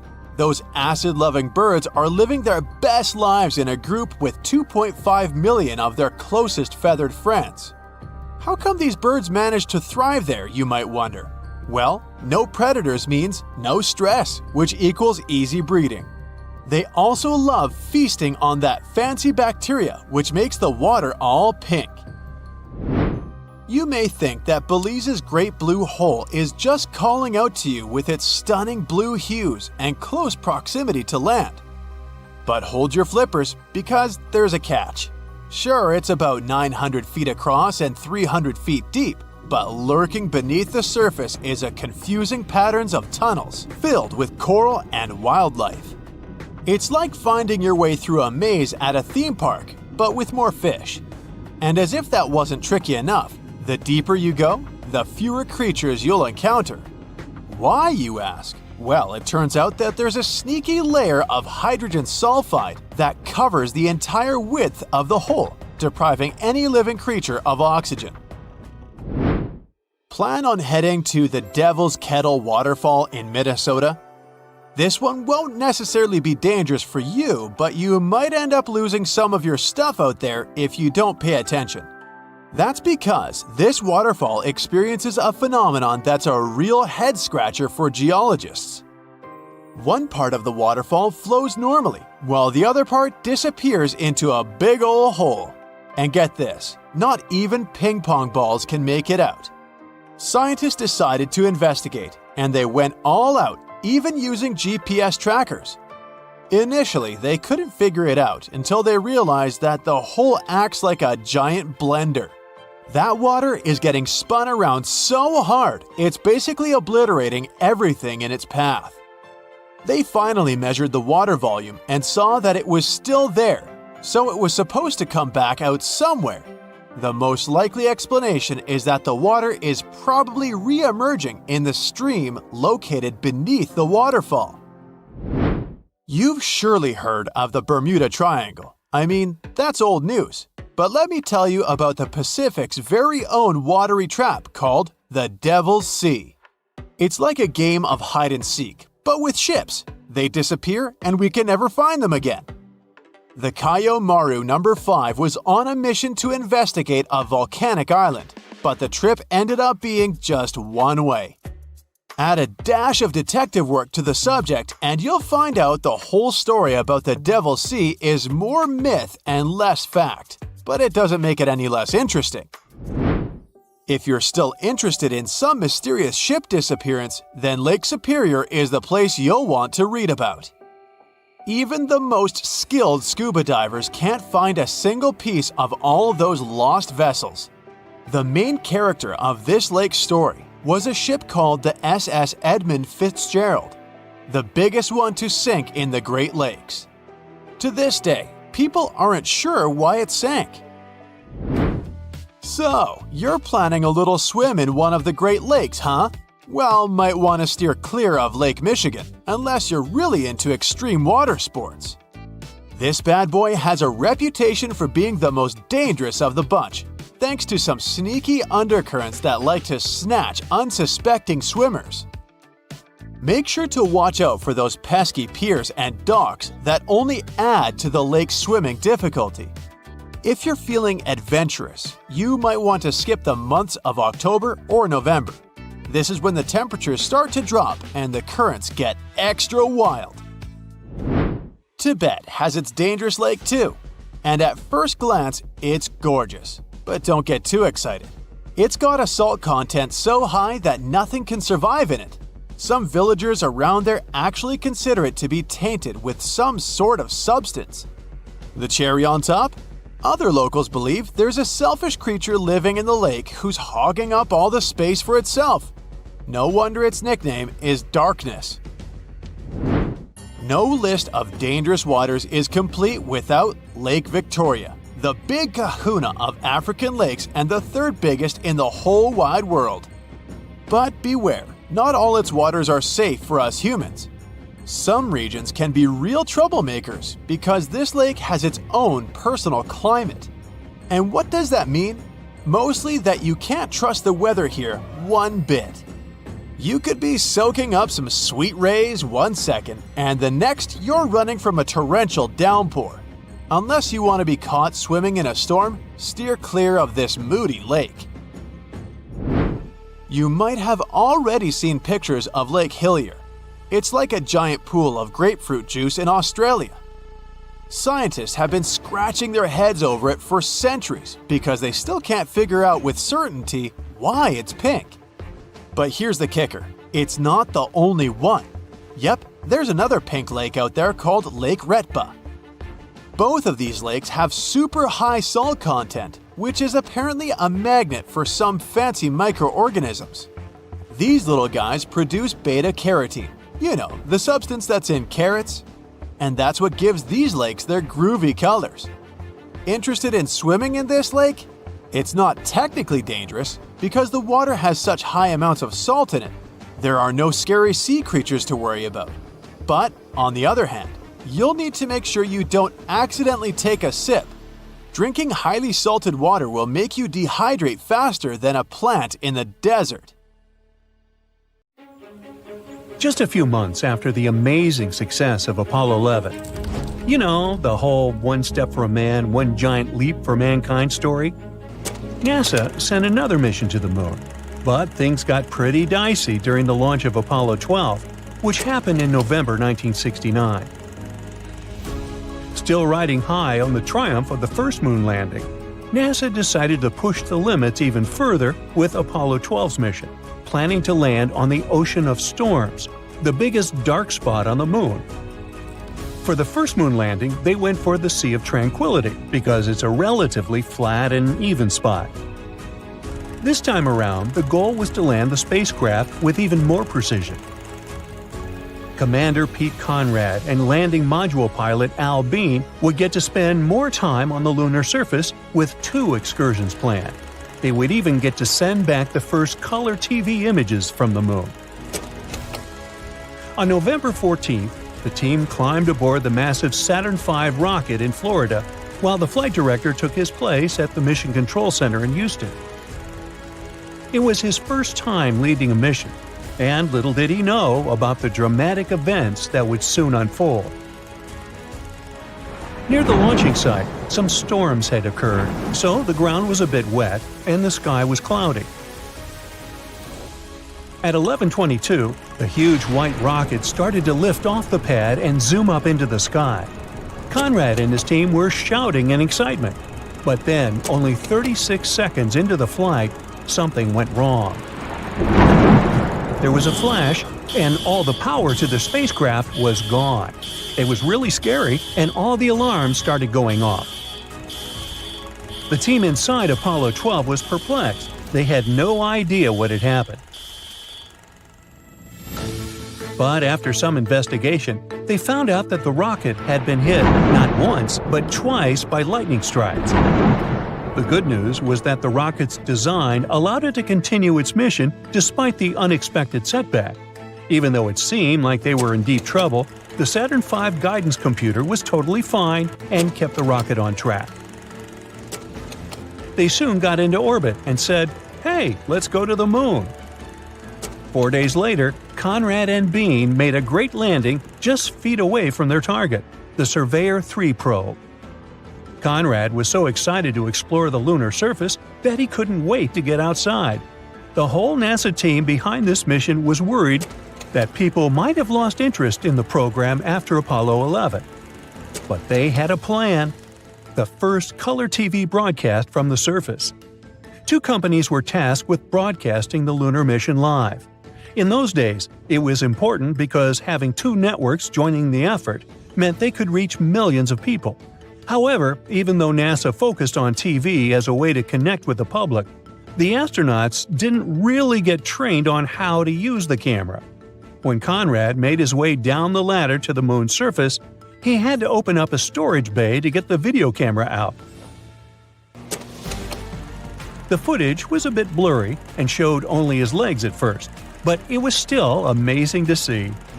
After a little while, Bean popped up next to his teammate on the surface, and they both took a moment to soak up the crazy new world they found themselves in. Bean wanted to make sure everybody back on Earth could watch what was happening, so he grabbed the camera, wanting to set it up on a stand. But oops, he accidentally aimed it at the sun, and most of the screen went dark, except for a really bright white spot at the top. Whoopsies, I guess. Even though the astronauts and mission control team tried really hard, they couldn't fix the camera. It looked like the image sensors were busted for good. Thankfully, the TV networks had a plan B. They switched over to a studio where 2 actors dressed up like astronauts did a cool simulation of the moonwalk. Very fine grained as you get closer. They still played the real voices of the astronauts, though, so the audience got to hear everything they were saying. Apollo 12's story didn't end once the astronauts got back to Earth safely. In September 2002, a strange space object was noticed by astronauts. It was orbiting our planet in an unusual way. Little did they know that the mysterious object was connected to the Apollo 12 mission. Scientists initially thought the object was an asteroid. They were surprised by this discovery since they thought the moon was the only natural object orbiting Earth. This thing wasn't an asteroid at all, though. It was actually human-made. Turns out it was the rocket that launched the Apollo 12 astronauts to the moon. It left Earth in 1969 and came back 30 years later. What do you think happened to it during all that time? Named the Saturn V rocket, it had 3 stages, each with a specific job to get the astronauts to the moon. The first stage burned for 2.5 minutes, lifting them to 42 miles above the Earth's surface. The second stage then took over for 6 minutes, taking them even higher and faster. Finally, the third stage gave a quick burn to get the spacecraft into orbit. Once there, it did another burn to send the rocket and the crew toward the moon. After that, the third stage was supposed to be discarded safely, or so everyone hoped.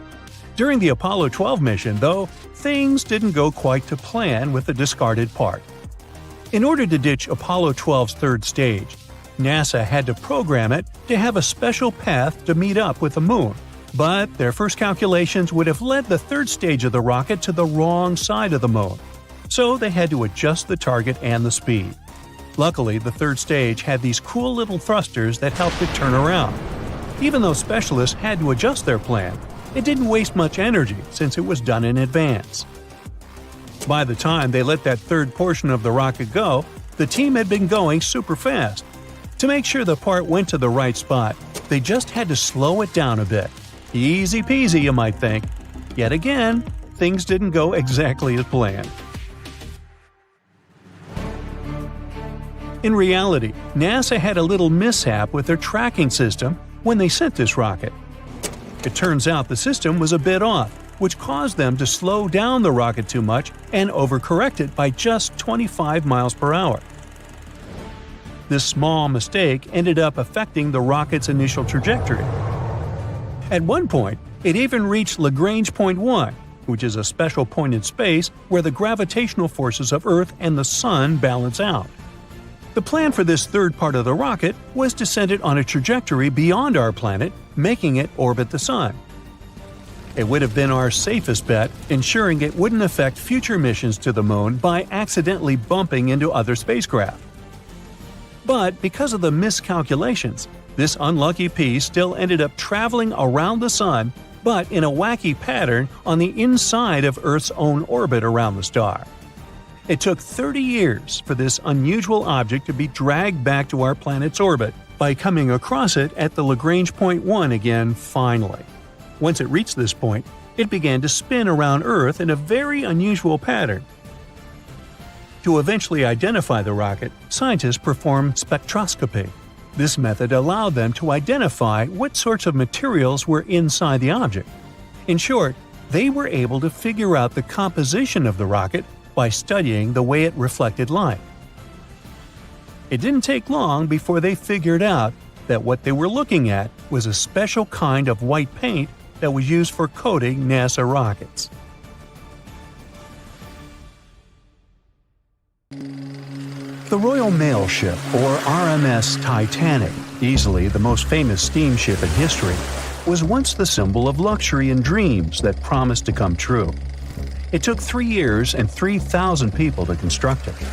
On April 10, 1912, the brand-new ocean liner greeted its passengers with the smell of fresh varnish, paint, and newly sawn wood.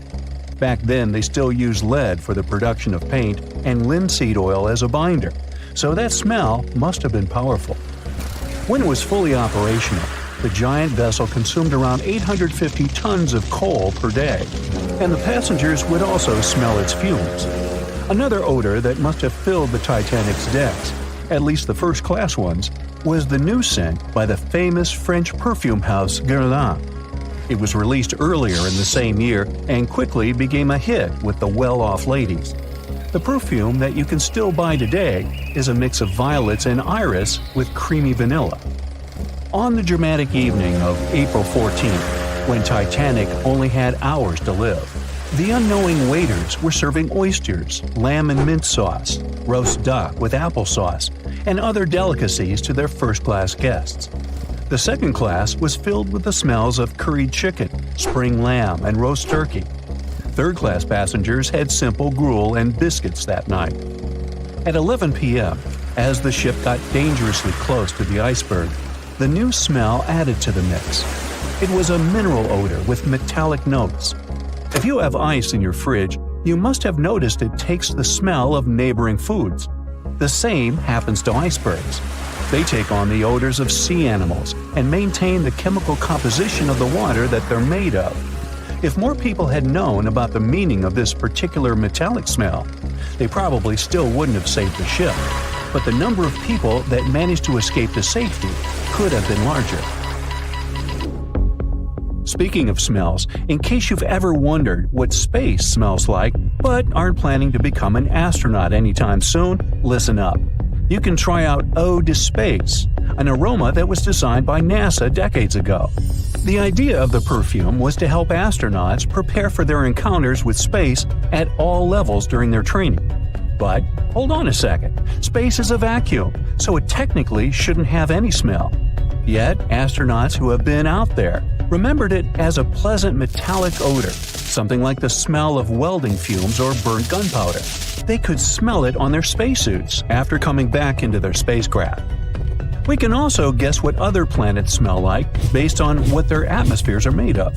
Venus has clouds of sulfuric acid in its atmosphere, so it must smell like rotten eggs. Mars and Uranus also smell like rotten eggs, by the way. Each of the layers of Jupiter's atmosphere is made up of different chemicals. That's why it smells different depending on where you are. Some layers would greet you with a yummy aroma of bitter almonds or marzipan, and others, closer to the top, smell like cleaning products. The remaining planets of the solar system are unlikely to have a distinctive scent because they're mostly odorless gases in their atmospheres. As for our natural satellite, the Moon, the Apollo astronauts claim that its dust smells like gunpowder. The fragrance of fresh-cut grass makes regular mowing it nearly worth it. But did you know that the grass isn't having a great time while you're doing it? In fact, it's sort of screaming for help. And because grass can't scream out loud, it expresses discomfort by releasing a mix of smelly, volatile molecules. It does it to protect itself from insects. Caterpillars and other similar creatures just love to munch on sugary plant snacks. When you mow the grass, it releases jasmonic acid, among other things. It's sort of a signal to parasitic wasps that there is a caterpillar available.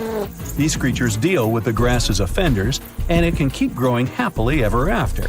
From the point of view of the grass, mowing is not much different from an insect attack, so it protects itself the best way it can. The rain has an easy-to-recognize powerful smell, also known as petrichor. But where does it come from? Turns out some plants secrete oils during drought.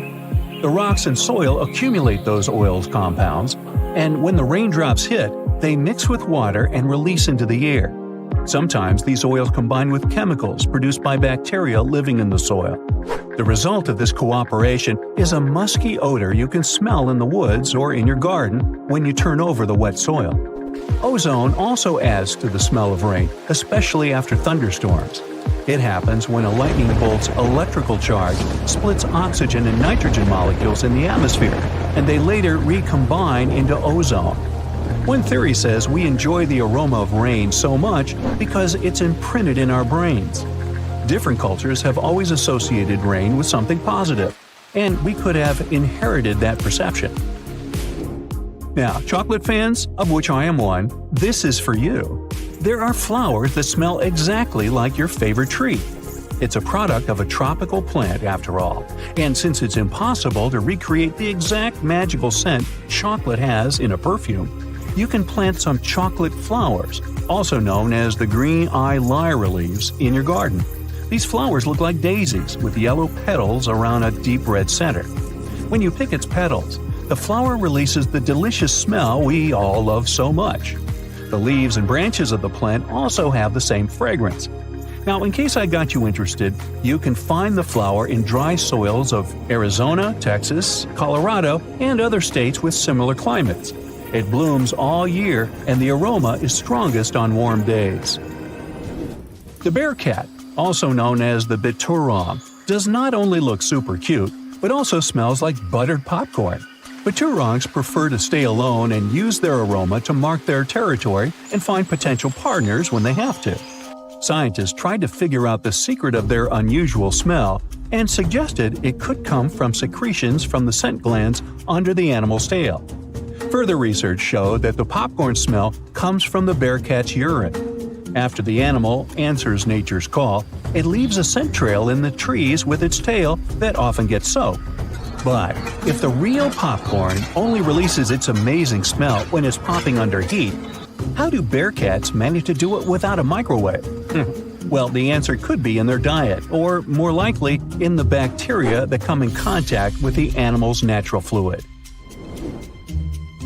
Durian is a fruit popular in Southeast Asia that smells sweet and nice to some people, but to the majority, it's a mix of rotten onions and sweaty socks. The stench is so powerful that it's banned on public transportation and hotels in some countries. The secret of durian is its 44 odor-active components. The mix is so complex that you can never tell what it's going to smell like.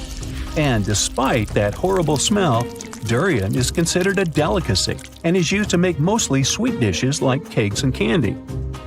There was a smelly incident involving durian at a library in Australia. The smell of rotting fruit in a cupboard has spread across the entire building through the air conditioning system. They mistook it for gas leakage and had to evacuate around 500 students and teachers. Well, that stinks. And finally, if you've ever been to natural hot springs or went to see some geysers, you'll never forget the smell of hydrogen sulfide, or less poetically, rotten eggs. It's actually not only yucky but also highly flammable, but it can also be quite useful. Most households in Iceland use geothermal springs as a source of hot water. Although it doesn't smell fresh, it's perfectly safe to drink, and the smell doesn't stay on your body after you take a shower. So there. The sky suddenly turns orange. All you can see as you look up are millions of butterflies. You just got lucky to witness the spectacular natural show, the annual migration of monarch butterflies. Every fall, as the days get shorter and the temperatures go down in the northeastern US and Canada, these beautiful creatures leave their summer breeding grounds. They travel up to 3,000 miles to Mexico and never come back. Their perfect overwintering ground is high in the mountains. Millions of monarch butterflies are safe there in the canopy of OML fir trees. Once the winter is over, it's time for them to go back up north.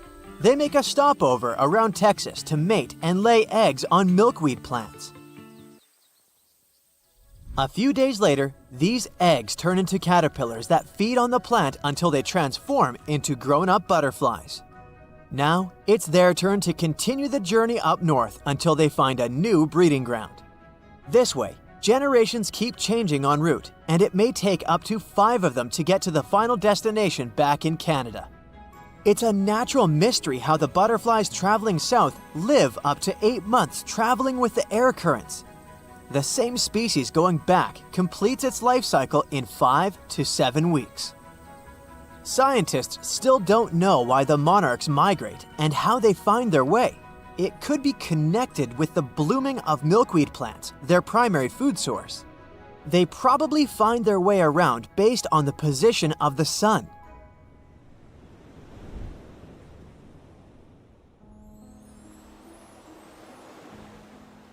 Humpback whales are real champions when it comes to migration and size among mammals. They cover a distance of up to 5,000 miles following their lunch. In the summer, they move towards the poles to colder waters, where there's plenty of krill and small fish. In the winter, they go south towards the equator's tropical waters. They also travel to mate. They have specific locations where they gather to do it. During the winter breeding season, you can hear male humpback whales sing, most likely to attract females or mark their territory. They produce a long series of calls and can repeat the same song for several hours. When the song changes, all singers that are currently migrating pick up the new tune. It's amazing how they do it when the distance between groups can be over 3,000 miles. Sea turtles migrate for more sentimental reasons. For hundreds of millions of years, these cute family guys return to the exact place where they were born to lay their eggs. They can cover up to thousands of miles, mostly when the seasons change and the waters are of a comfortable temperature. It could take them years, since some of them travel across the Pacific Ocean between Indonesia and the west coast of the United States and Canada, which is a total of 10,000 miles. But how do they find the exact spot they need if their parents can't just send them a geotag? Scientists have found out that they navigate using the invisible lines of the Earth's magnetic field. It turns out that each part of the coastline has its unique magnetic characteristics. The turtles remember theirs and travel using their internal compass. The magnetic field changes slowly but surely, so they have to shift their nesting sites accordingly. Salmon are born in freshwater streams and move to the ocean as juveniles. Atlantic salmon are brown and spotted as they cover hundreds of miles in fresh water and turn silvery in the ocean, where they travel for up to 1,000 miles. Adult salmon stay in the ocean for 1 to 5 years, feeding mostly on zooplankton. Then it's time for them to go back to freshwater to spawn. On their way back to the breeding grounds, they have to ascend thousands of feet against the current in mountain streams. This challenging journey is called a salmon run. They set on this run because they know the stream they're headed to will be good for spawning, and they'll meet the right species to mate with. Young salmon remember the smell of their home stream and probably even take note of various points along the way to the ocean to find it again. Just like sea turtles, they use the Earth's magnetic field as a compass for their travels. Pacific salmon and most male Atlantic salmon only live for a few weeks after spawning, and some female Atlantic salmon survive and migrate back to the ocean. Caribou, better known as reindeer, are the champs when it comes to migration distance among land mammals.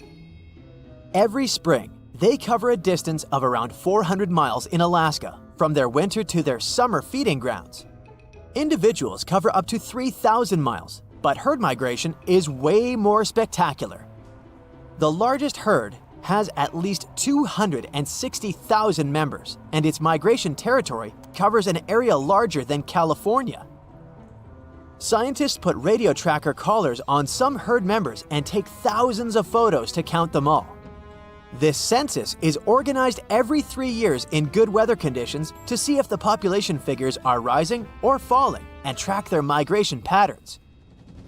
Caribou grow through all this migration trouble to safely raise their newborn young.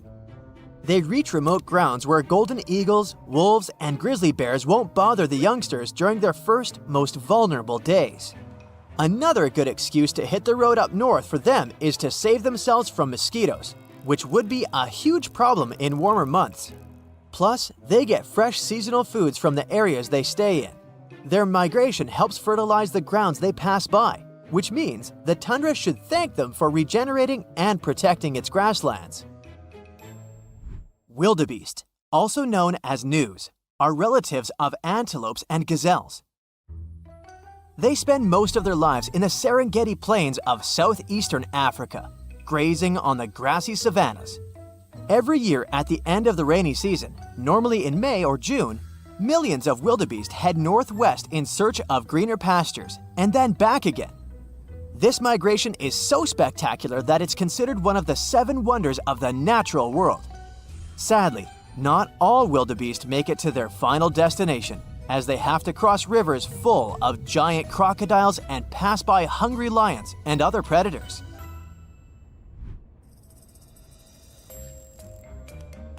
If you look at dragonflies' migration routes, you can call them real globetrotters. Scientists discovered one such route that spanned from India to the Maldives, Seychelles, Mozambique, Uganda, and back again for at least 8,700 miles. It's the longest insect migration we know of so far. It looks like they set on this epic journey when the temperature reaches a certain mark and the days start to grow longer. They seem to be following the rains as they start during the monsoon season in India and arrive for the rainy season in eastern and southern Africa. One fragile insect cannot complete the whole trip, so it turns into a sort of relay race that includes 4 generations of dragonflies. Each generation plays its role in the journey. Scientists can't put radio trackers on dragonflies as they do with other animals because the insects are too small. So, to put together the migration route puzzle, they analyzed 21 years of data from volunteer citizen scientists and also wing samples from museums. Each of the samples had a chemical code that could roughly tell where the insect was from. This data helped the scientists understand how far this or that insect traveled as an adult. Elephants are known to have traveled across Africa for centuries. They rely on their herd leader's memory when it comes to recalling the tricky migratory routes. This big elephant boss leads everyone else to sources of ripe food and water when the seasons change. They also migrate to avoid danger, which is mostly represented by humans. Elephants have developed their own communication methods to pass on information about prospective danger. They use chemical secretions, vibrations, gestures, and touch. Recently, many African countries have restored some of the oldest elephant migration routes. These big-eared guys usually avoid dangerous areas for generations, but once they know the route is safe, they start using it again.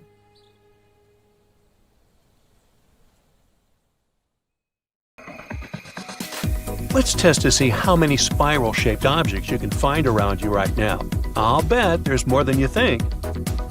A spiral may be hidden in the flower petals of your houseplants. One might be staring at you from that seashell you brought home from your last trip to the beach. If none of these objects sound familiar, you might want to head over to the mirror and turn to the side a bit. In case you haven't noticed yet, even our own ears are shaped like a spiral. Why does Mother Nature seem to have such a preference for this shape? Many theories wish to explain this weird behavior. One of them is based on the Fibonacci sequence. This Italian mathematician didn't really care much for spirals initially. He was studying rabbits when he came up with this theory. Fibonacci came up with the sequence as a solution to a problem involving the growth of a population of rabbits. Let's recreate his experiment. If you put a pair of rabbits in an enclosed space, how many pairs of rabbits will you find there after a year? To solve this problem, Fibonacci proposed some conditions for his theoretical experiment: that all rabbits are born as a pair, one male, one female. Also, the rabbits can start reproducing after 1 month. More so, each pair of rabbits produces one pair of offspring each month. And lastly, none of the rabbits kicks the bucket at the end of the year. Now, using these assumptions, Fibonacci noticed the following sequence: 1, 1, 2, 3, 5, 8, 13, 21, 34, 55, 89, 144, and so on. The first two numbers in the sequence, 1, 1, represent the initial pair of rabbits. The next number, 2, represents the number of pairs of rabbits after the first month, one pair of the initial rabbits plus one pair of offspring. The fourth number, 3, represents the number of pairs after the second month, 2 pairs of the initial rabbits plus one pair of offspring, and so on. He soon noticed that his series is made out of numbers in which each number is the sum of the previous two numbers. A lot of other mathematicians have looked at this sequence over the years.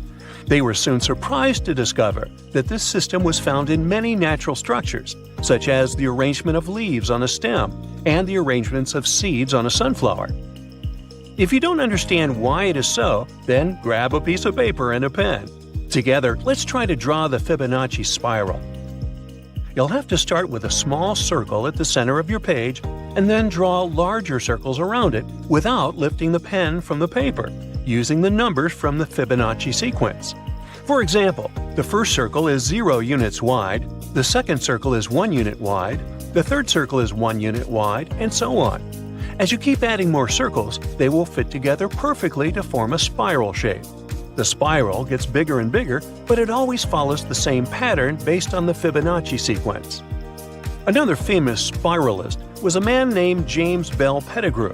He was a Scottish naturalist that became fascinated by the mystery of the spiral shape, which he noticed almost everywhere in nature. He studied it at all scales, from giant nebulae in space to tiny molecules. Despite his research, he couldn't figure out where the spiral came from. He was sure that it couldn't be just a physical thing, and he believed that organs in plants and animals are not only shaped like spirals, but they also work in a spiral way. At the center of lifetime work on this unique shape was the human heart. Pettigrew believed that the heart's spiral structure was the mystery of all mysteries. He also thought this shape was to blame for both its muscular contractions and how the blood seemed to travel within our mighty tickers. The reason why the spiral seems to be everywhere might be really simple: efficiency. Take a look at the basic sunflower, for example. It figured out a way to display its seeds so that it could expose them to the sun equally, without wasting any space and without being limited in their growth. Spiral stairs are another great example too. They just work better. You find it easier to climb them, and they should take less space than the usual ones. We also might be more inclined to notice this shape more than others. That's because a spiral shape, or its proportions, is more aesthetically pleasing to the human eye. It's the reason why interior designers, artists, or illustrators often use these principles in their work. The spiral symbol is also the oldest symbol found in every civilized continent. Some historians believe that the spiral in Asian art may represent the sun, as it has been found on roof tiles from the Tang dynasty near the ancient city of Chang'an. It is also often found at burial sites, and scientists believe it to represent the circle of life, how we pass on and somehow be reborn. This is probably because, in some ancient civilizations, people believed that the sun was born each day, extinguished itself each night, and was reborn the next day. You might have also stumbled upon the spiral as a symbol of hypnosis and dizziness. There's no real evidence that you can hypnotize someone by making them stare into a spiral for a certain time. But its effects on our abilities to focus and our optic nerves are significant.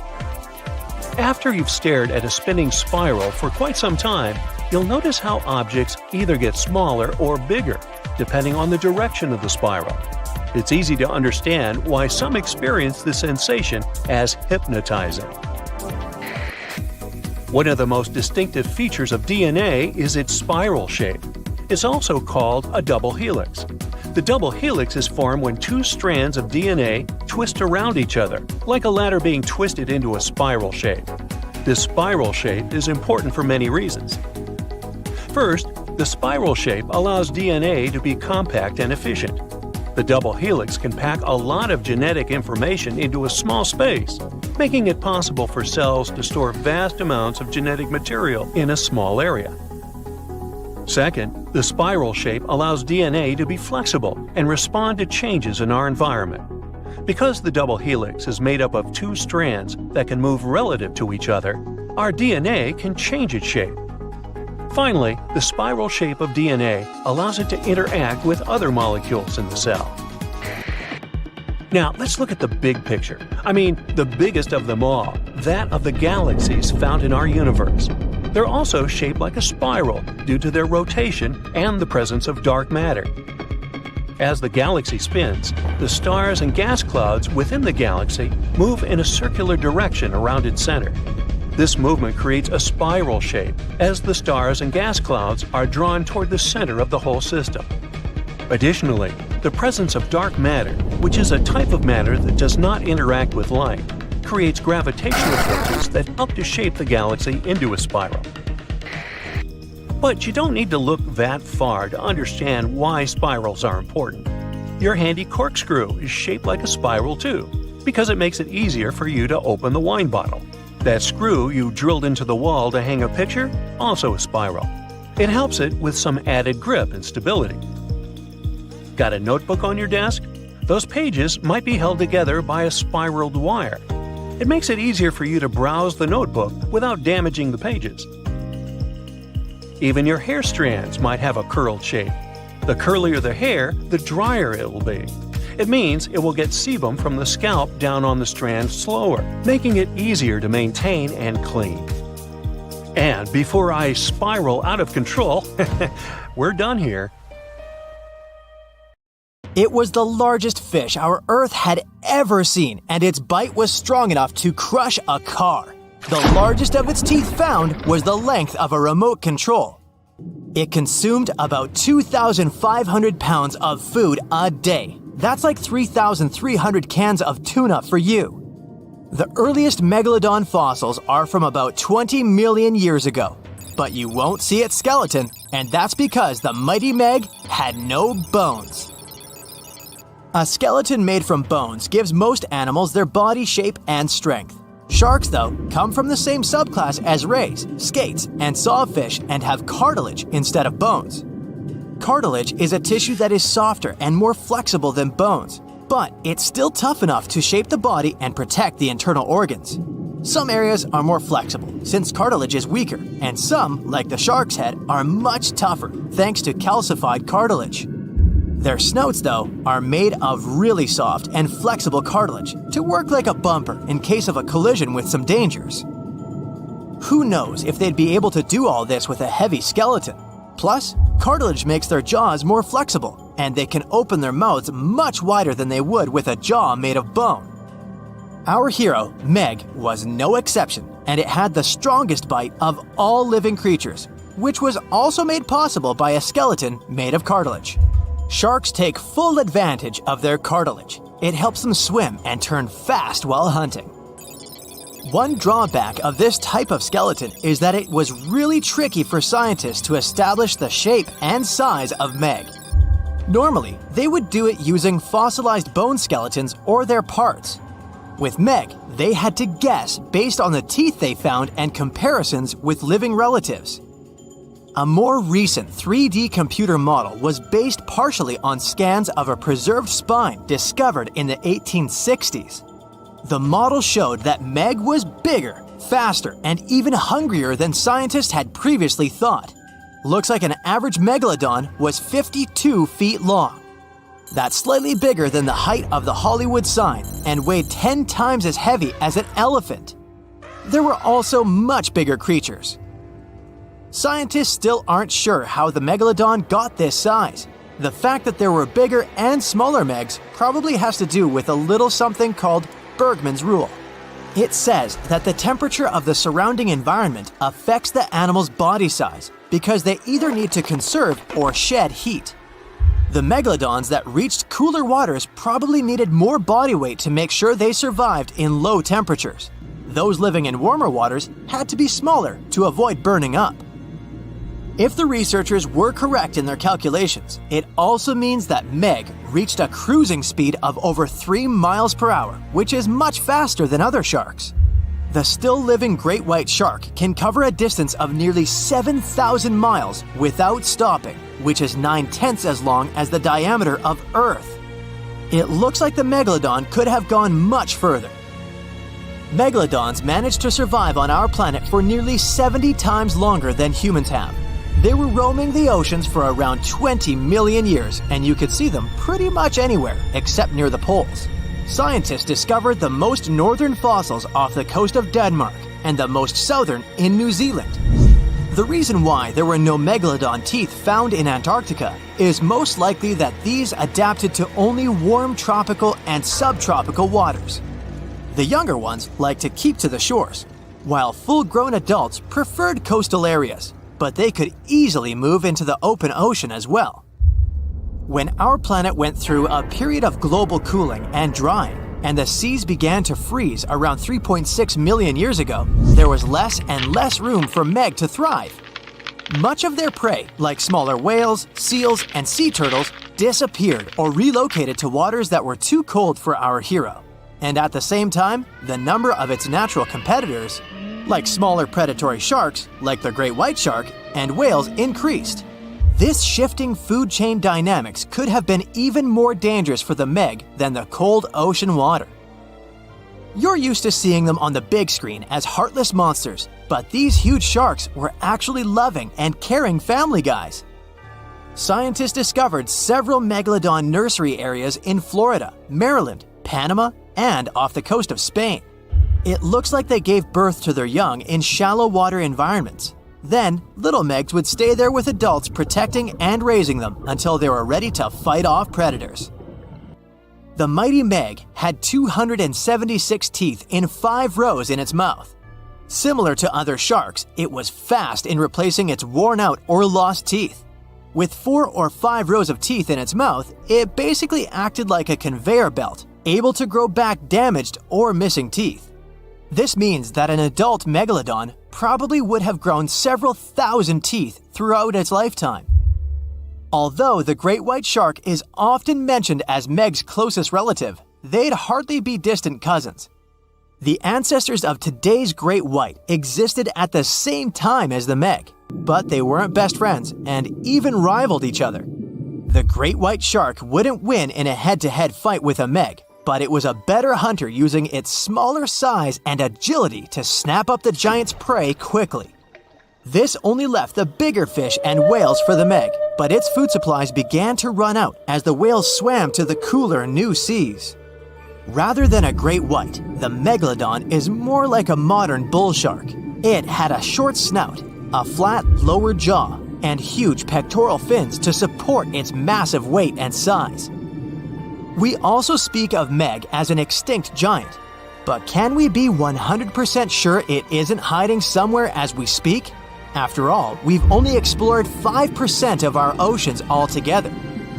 The Mariana Trench is the deepest oceanic trench on Earth, and you could dip the whole of Mount Everest in its deepest part, and over a mile of it would still be above the surface. If a megalodon or two needed a place to hide, that would be the perfect spot. It wouldn't be the coziest place to live, though, with its cold water and total darkness. Plus, the pressure there is 1,000 times stronger than at sea level. So, if a meg really were hiding down there, it would have serious issues with its teeth, because calcium would dissolve under that pressure. To survive here, it would also need to learn to navigate in complete darkness. That means it would have either become bioluminescent or evolve to grow massive eyes like the giant squid. If the meg were still around and true to its dietary choices, it would have to eat smaller fish, and that would be a problem for us humans. Especially those of us who love fish, that is. And the ocean isn't cooling down these days. The megalodon would love its temperature and would thrive and reproduce faster than ever. Those giants would create some massive problems for cargo ships and cruising vessels. In case you're now scared at the thought of meeting a megalodon, relax. Most scientists don't think it's possible because of our hero's size. Most foods that megalodons like to eat live in shallow ocean areas and not in the deep, deep sea. Meg would need to come up for dinner every now and then, and it's kinda hard to miss a creature this big. They're both giant prehistoric creatures to us, but the megalodons and the dinosaurs never actually coexisted. The dinosaurs probably died out about 66 million years ago. Megalodons seem to have appeared a bit later. It's dark outside, almost 2 a.m. You go outside and look at the sky, and here it is, bright, full moon. You might think you know a lot about Earth's natural satellite, but let me ask you this: how did it form? The answer is, nobody knows. But of course, there are theories. The most popular one, called the giant impact theory, claims that the moon formed during a collision between Earth and another planet. This planet must have been smaller than ours, the size of Mars, and the collision itself probably happened around 4.5 billion years ago. Another theory, called the capture theory, claims that the moon used to be an asteroid or some other wandering body. It formed somewhere else in the solar system. When it was passing by Earth, it got caught by our planet's gravity. But here is one catch. Our planet and the moon have remarkable isotopic and chemical similarities. So, they must have a linked history, which means the moon couldn't have been created elsewhere. Other experts think that at some point in the past, Earth was spinning so fast that some of its material broke away. It soon started to orbit our planet. That's how the moon appeared in the sky. But again, there's one problem. In this case, the proportion and type of minerals on the moon would have to be the same as on Earth. But there are slight differences. The moon is richer in materials that form very fast at high temperatures. There's one more theory, and it's probably the least exciting. It claims that Earth's natural satellite could simply appear along with Earth during our planet's formation. Duh! But these days, a more urgent question keeps astronomers busy. Is the moon really Earth's satellite? Or are these two twin planets? The moon is big compared to our planet, about 1/4 of Earth's size. That's why some experts refer to our planetary system as a double planet. But how correct is that? If we want to figure it out, we need to give the definition to the word planet. According to the International Astronomical Union, a planet is a space body that orbits the sun, is massive enough to have a nearly round shape thanks to its gravity, and has cleared the region around its orbit. Now, what about a satellite? It's an object in space that orbits around a larger celestial body. If we take the system Earth, the Moon, its center of gravity, called a barycenter, is inside the Earth. That's why at the moment we can't say that we live in a twin planet system. According to this definition, the Moon is the satellite of our planet. Now, let's get back to the past, like 3 or 4 billion years ago. Even though the Moon wasn't a planet, it most likely had a full-fledged atmosphere. It formed at times when powerful volcanic eruptions were rocking our satellite. Gases spread all over the moon's surface, and it happened so fast that they didn't have enough time to escape into space. At that time, the lunar surface was covered with basins filled with volcanic basalt. Just imagine ginormous plumes of magma hurtling high into the air, falling to the ground and creating lava flows. That's how the basalt basins appeared on the surface of the moon. At one point, scientists got their hands on samples brought from the moon. They found out that lava flows there contained not only carbon monoxide and sulfur, but also the building blocks of water. Thanks to these samples, researchers managed to calculate the amount of gas that rose and formed the atmosphere. It became the thickest around 3.5 billion years ago and existed for about 70 million years. After that, poof, the atmosphere was lost in space. But the coolest thing? When the moon did have an atmosphere, the satellite was 3 to 10 times closer to our planet. One computer simulation even suggests the moon was probably up to 19 times closer than it is now. The distance between it and our planet could be 18,600 miles, while these days our satellite is around 240,000 miles away. That's why the moon looked much, much bigger in the sky. Unfortunately, at that time, not even dinos were around to admire the view. These days, the atmosphere of the moon is almost non-existent, and that's why the satellite can't protect itself from meteorites. The surface of the moon is dotted with craters. For comparison, there are about 190 identified impact craters on our planet. Many of them are hidden by vegetation or covered with water. But if we speak about the moon, the number is so much greater, several million, and around 5,000 of them are more than 12 miles across.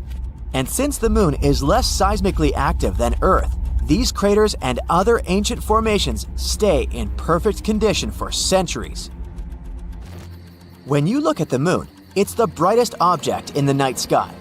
But in reality, its surface is dark because the reflectance of our natural satellite is just a bit higher than that of asphalt. You might know that the moon's gravitational pull causes tides on our planet, making the oceans bulge out on both the side closest to the moon and the one farthest from the satellite. But that's not all. The moon also slows down Earth's rotation. This phenomenon is known as tidal braking. It increases the length of a day on Earth by a bit more than 2 milliseconds per 100 years. The moon is also moving away from Earth at the same rate at which your fingernails grow. That's about 1.5 inches per year. If one day the moon floats away into space, our planet will have to live through tough times. Without the stabilizing pull of the moon's gravity, Earth's tilt would start changing wildly, from no tilt at all, meaning no seasons, to a large tilt, resulting in extreme weather. Even though the moon's surface is mostly dormant, Earth's natural satellite still experiences moonquakes. One theory suggests that they may be happening because the moon is shrinking as its insides are cooling.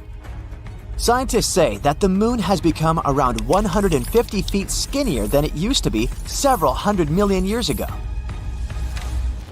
To help you understand it, picture a grape turning into a raisin. It wrinkles while shrinking. The same is happening to the moon. It's shrinking and it's wrinkling. But unlike the grape, the moon doesn't have flexible skin. Its surface is hard and brittle, so as the moon gets smaller, the crust cracks and breaks, and its sections get pushed over neighboring parts. Want to know another cool thing about the moon? A recent study claims that it has a tail, and every month it wraps around our planet like a scarf. This slender tail is made up of millions of atoms of sodium, and our planet regularly travels directly through it. Meteor strikes blast these sodium atoms out of the moon's surface and further into space. For several days every month, the moon remains between the sun and our planet. That's when Earth's gravity picks that sodium tail. Our planet drags it into a long stripe that wraps around its atmosphere. This lunar tail is totally harmless. It's also invisible to the human eye, 50 times dimmer than what you can perceive. But during those rare days, high-powered telescopes can spot its faint yellowish glow in the sky. The tail looks like a gleaming spot that's 5 times the full moon's diameter. And the spiciest fact for you, 2 or 3 years ago, an asteroid was pulled into Earth's orbit and started to travel around the planet. Even though it was no larger than an average car, it was still a big deal. Out of more than 1 million asteroids astronomers know about, it was only the second one to orbit our planet, called 2020 CD3. It was our temporary mini-moon. It didn't stay with Earth for long, though. The asteroid followed a random orbit and slowly drifted away. Temporarily captured objects such as 2020 CD3 are rare. They need to have a specific direction and speed to be caught by Earth's gravitational pull. Otherwise, they either crash into the planet or fly in another direction. We've been dreaming about life on Mars for a long time.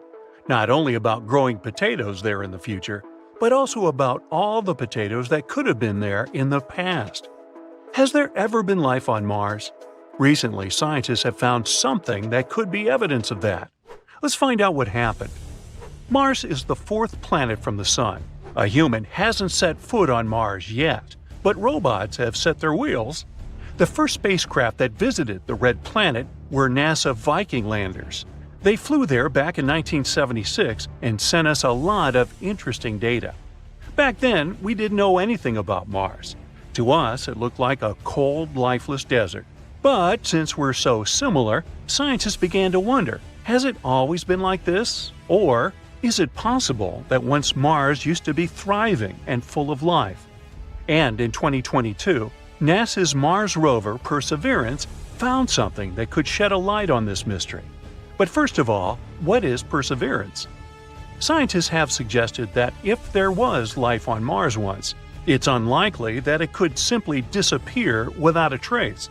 It must have left some traces, perhaps underground, where they would be protected from radioactive solar tantrums and other nastiness. So we need to check the rocks. It's important to note that we aren't looking for life on Mars right now. There most likely isn't any. Instead, we want to look into the distant past of our twin planet. We're talking billions of years ago, when Mars could have been warm, green, and far from lifeless. In other words, we have to find dead microbes and various chemical compounds similar to ones on the Earth. This is the mission of our main character, Perseverance. It arrived on Mars in February of 2021. The spacecraft landed on the bottom of the 30-mile-wide Jezero crater, and after landing, it scooted over to the west, to the place that prompted scientists to choose Jezero for research. This place is a dried-up river delta, and this former river is already more than 3.5 billion years old. The Jezero crater itself was once a large lake. Yup, apparently there was life on Mars, and scientists have suggested that these places would be perfect as bodyguards of microbes. That's exactly what bacteria do on Earth. They hide, being still in the depths of lakes and ponds, so we could probably find traces there. The researchers believe that this particular lake has the highest scientific value in the entire mission. The highest chance to find rocks on which such bacteria could survive is here in Jezero. So Perseverance went to the delta. The row wasn't easy though. The rover missed a little and landed further than planned.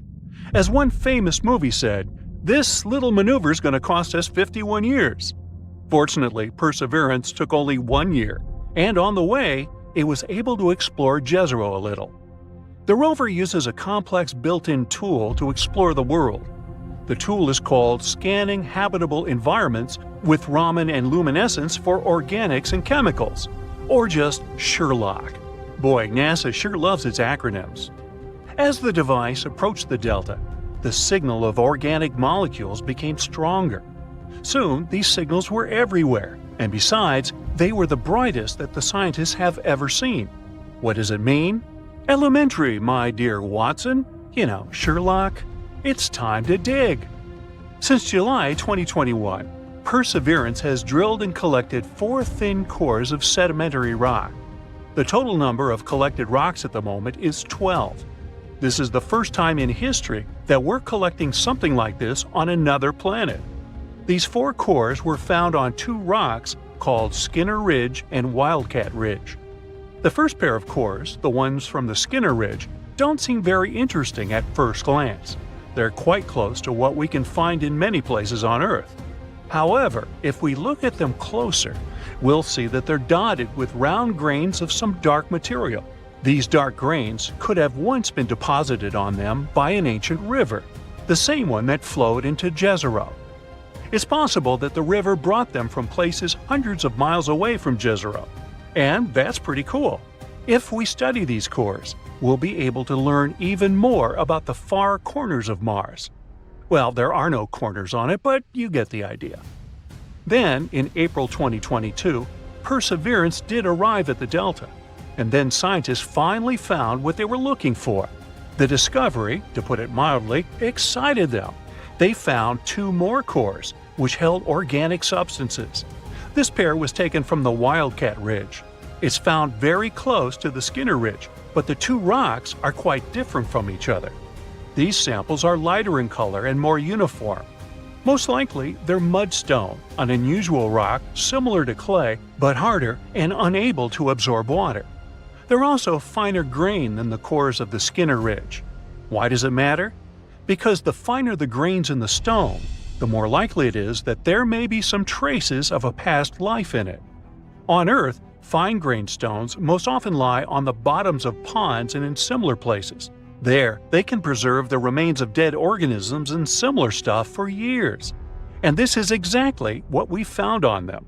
Additionally, according to scientists, there was more organic matter in these 2 cores than in any other place studied by Perseverance so far. It probably accumulated there while the lake was gradually evaporating billions of years ago. So, there really was life on Mars? Well, let's slow down a little. Organic substances are molecules holding carbon. And yes, on Earth, they're most often associated with life, but not always. Sometimes they can form as a result of other things. Therefore, we cannot say for sure whether there was life on Mars. We don't know if these molecules really remain from some Martian microbes, or if they're the result of some other things. But the discovery is still very significant. We have to literally keep digging this way. To learn more about this organic matter, scientists need to collect a couple more samples of fine-grained rock. It would also be great to study the material lying around these former reservoirs. Perseverance has already moved to another area, to a place with a beautiful name, Enchanted Lake. Now it needs to look for similar things there. It will also continue to study Lake Jezero. Eventually, Perseverance will climb to the top of the delta and then continue exploring ancient sites outside the crater. Sometime before the end of 2022, Perseverance will probably have 6 or more samples of the Martian cores. Unfortunately, its tools, though complex, are quite limited. This data alone won't be enough for us to get a complete picture. Therefore, NASA plans to send other spacecraft to Jezero in the coming years. Together with the European Space Agency, they're working on the next robotic mission, known as the Mars Sample Return. The name speaks for itself. These devices will arrive and take away all the test tubes from the old Prospector Perseverance. After that, these samples will be delivered to Earth, though not by Amazon Prime, and then scientists will be able to analyze them in advanced laboratories. However, all this will take a really long time. The launch of this mission is scheduled for 2027-2028, and the spacecrafts won't be able to return until 2033. But if everything goes well, it will be the first samples in history delivered to Earth from Mars. In other words, there's still enough space for research, literally. And yes, we don't yet know the true meaning of these finds. But that's why the entire mission was created, right? And who knows?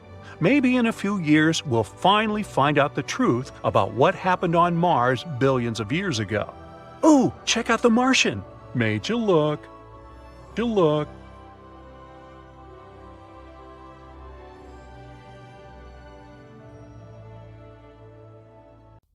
Ever since Plato wrote about the allegory of Atlantis, humanity has been fascinated with the possibility of the discovery of a thriving underwater civilization. Fancy joining me on a trip to a few historic underwater sites? Let's see what we can find out about ancient civilizations. The first one on our list is what is being called the underwater Stonehenge. Scientists have recently discovered a mysterious pile of cairns that stretch for miles under the shimmering waters of Lake Constance at the borders of Switzerland, Germany, and Austria. Archaeologists began to explore the site back in 2015, and they haven't been able to understand yet what it was actually used for. What they do know is that there is a 12-mile line of 170 human-made stone cairns under Lake Constance. Scientists say this was most likely the result of a combined work of several villages. The cairn site was probably used for some collective purpose. The formations are huge. Some of them are several dozen feet wide. The most amazing discovery so far is that the site dates back to around 5,500 years ago. Now, what were we humans doing back then? We were living in the prime years of the so-called Stone Age. We were beginning to make artifacts from stone and use them to hunt and eat. Can you imagine what a knife and fork might have looked like back in those days? It's no coincidence that scientists call this site the underwater Stonehenge, though. Both sites are believed to have been built around the same period of time. You see, Stonehenge dates back to around 3100 BCE. Both sites carry the distinct characteristic of stone monuments built in a circle. Not to mention the fact that scientists also haven't figured out why on earth our early ancestors would feel the need to build a monument such as Stonehenge.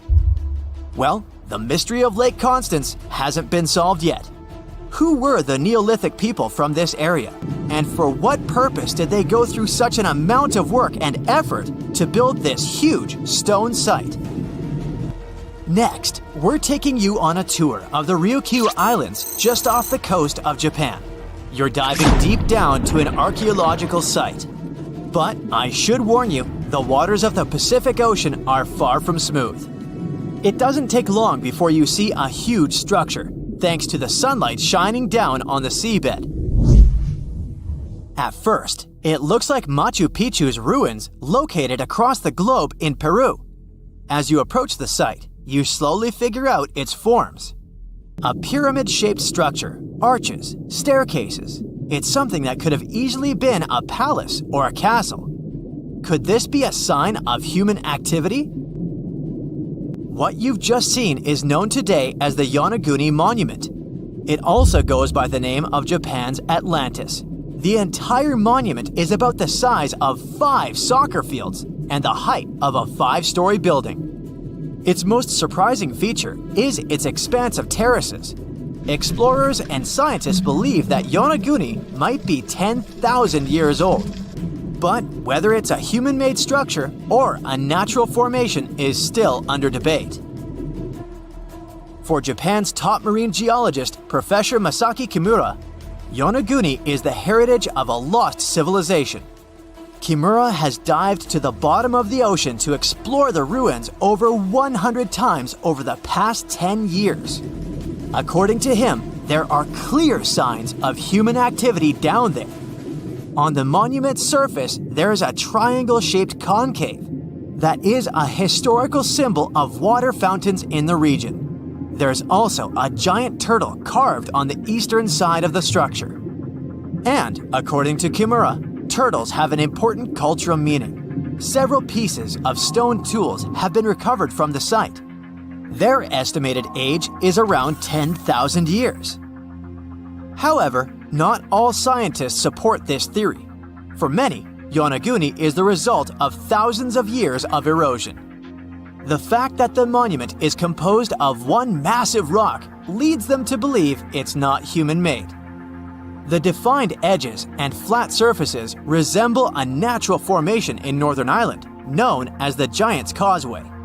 The basalt columns look like the ruins of a palace, but they're actually the result of volcanic activity in the region. Now, you're flying to the coast of Greece, 4 hours away from Athens. More specifically, You're in the Peloponnese Peninsula. You dust off an old snorkel and head for a free dive on a bright sunny day. Sometime into the dive, you start noticing patterns on a seabed. 13 feet below the surface, outlines of familiar objects start to appear, one by one. As you continue swimming, what looks like the outline of an entire city emerges in front of your eyes. Are you wondering how water could have taken the whole city? Rocks are perfectly aligned into what appears to be the foundation of a building. This is Pavlopetri, an ancient city you've probably heard about for the first time. It was discovered by Nicholas Fleming, a British oceanographer, when he was on vacation in Greece. He had heard rumors about Pavlopetri's existence and indeed found several artifacts on the seafloor. He went back to the area a year later with the team. They found a site filled with pots, storage vessels, and tools. A kernstone, for instance, is a tool used for grinding grains and turning them into flour.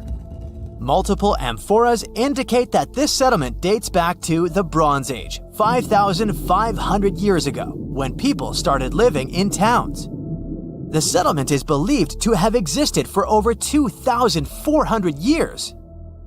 Today, Pavlopetri is considered the oldest submerged town ever discovered, and what's impressive is that it wasn't a simple village. It was a vibrant port city with stone buildings, a marketplace, streets, and even squares. The next stop on our voyage is one of today's most famous underwater cities that has been turned into an archaeological park.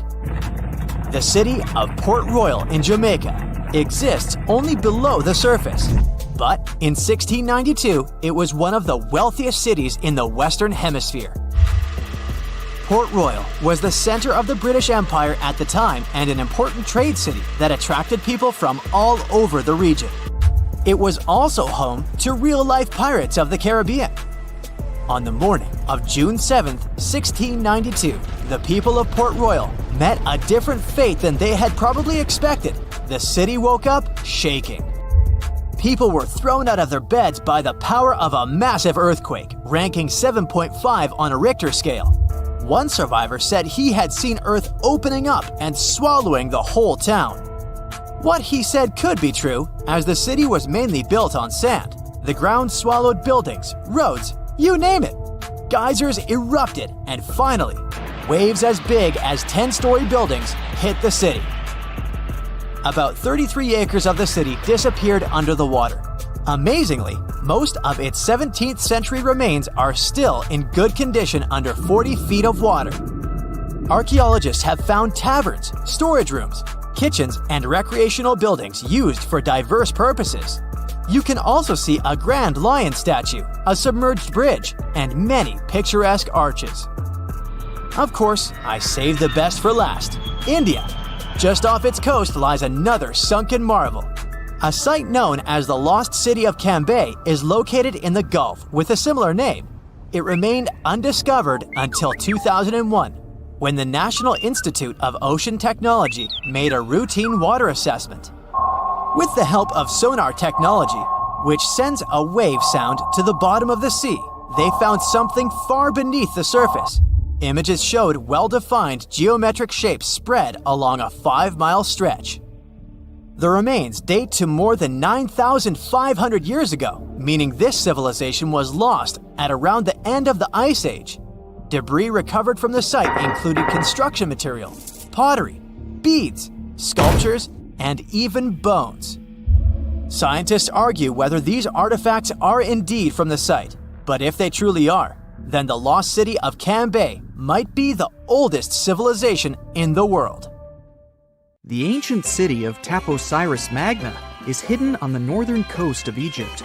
These days it has very little of its former glory, but what lies beneath it may hold the secret to uncovering a famous mystery, that of Cleopatra, the most memorable Egyptian queen in history.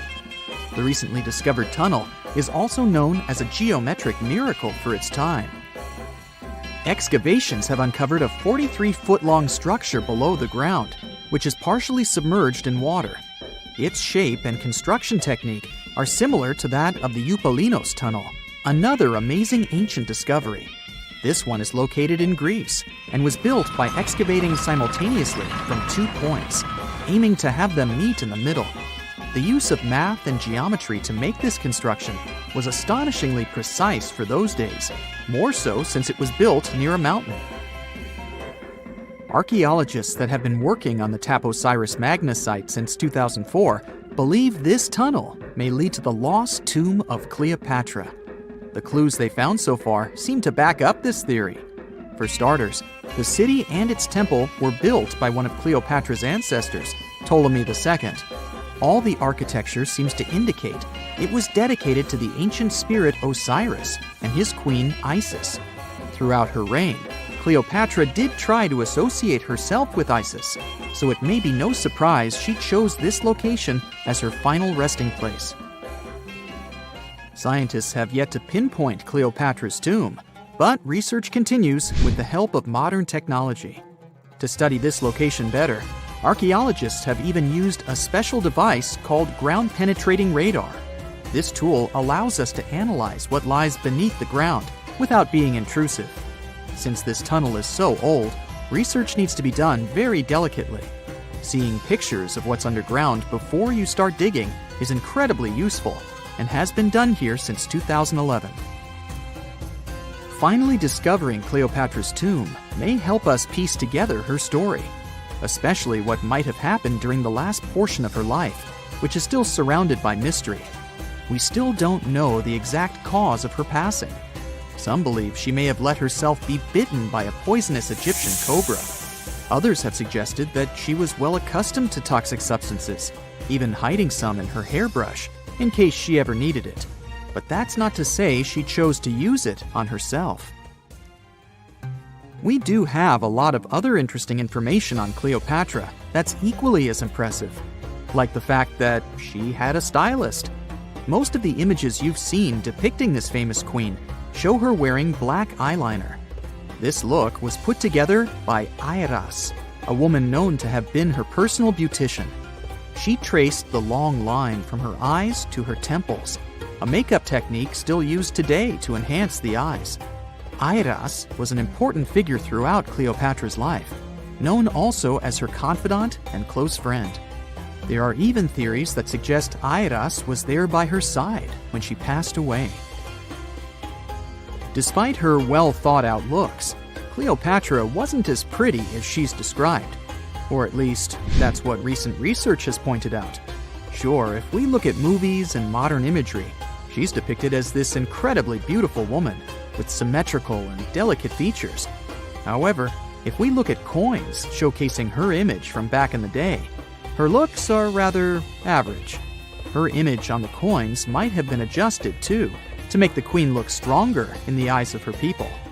So there is no trusted source available to confirm her image, but her description in most pieces of ancient literature speaks of her other qualities, like her voice and personality, not of her beauty.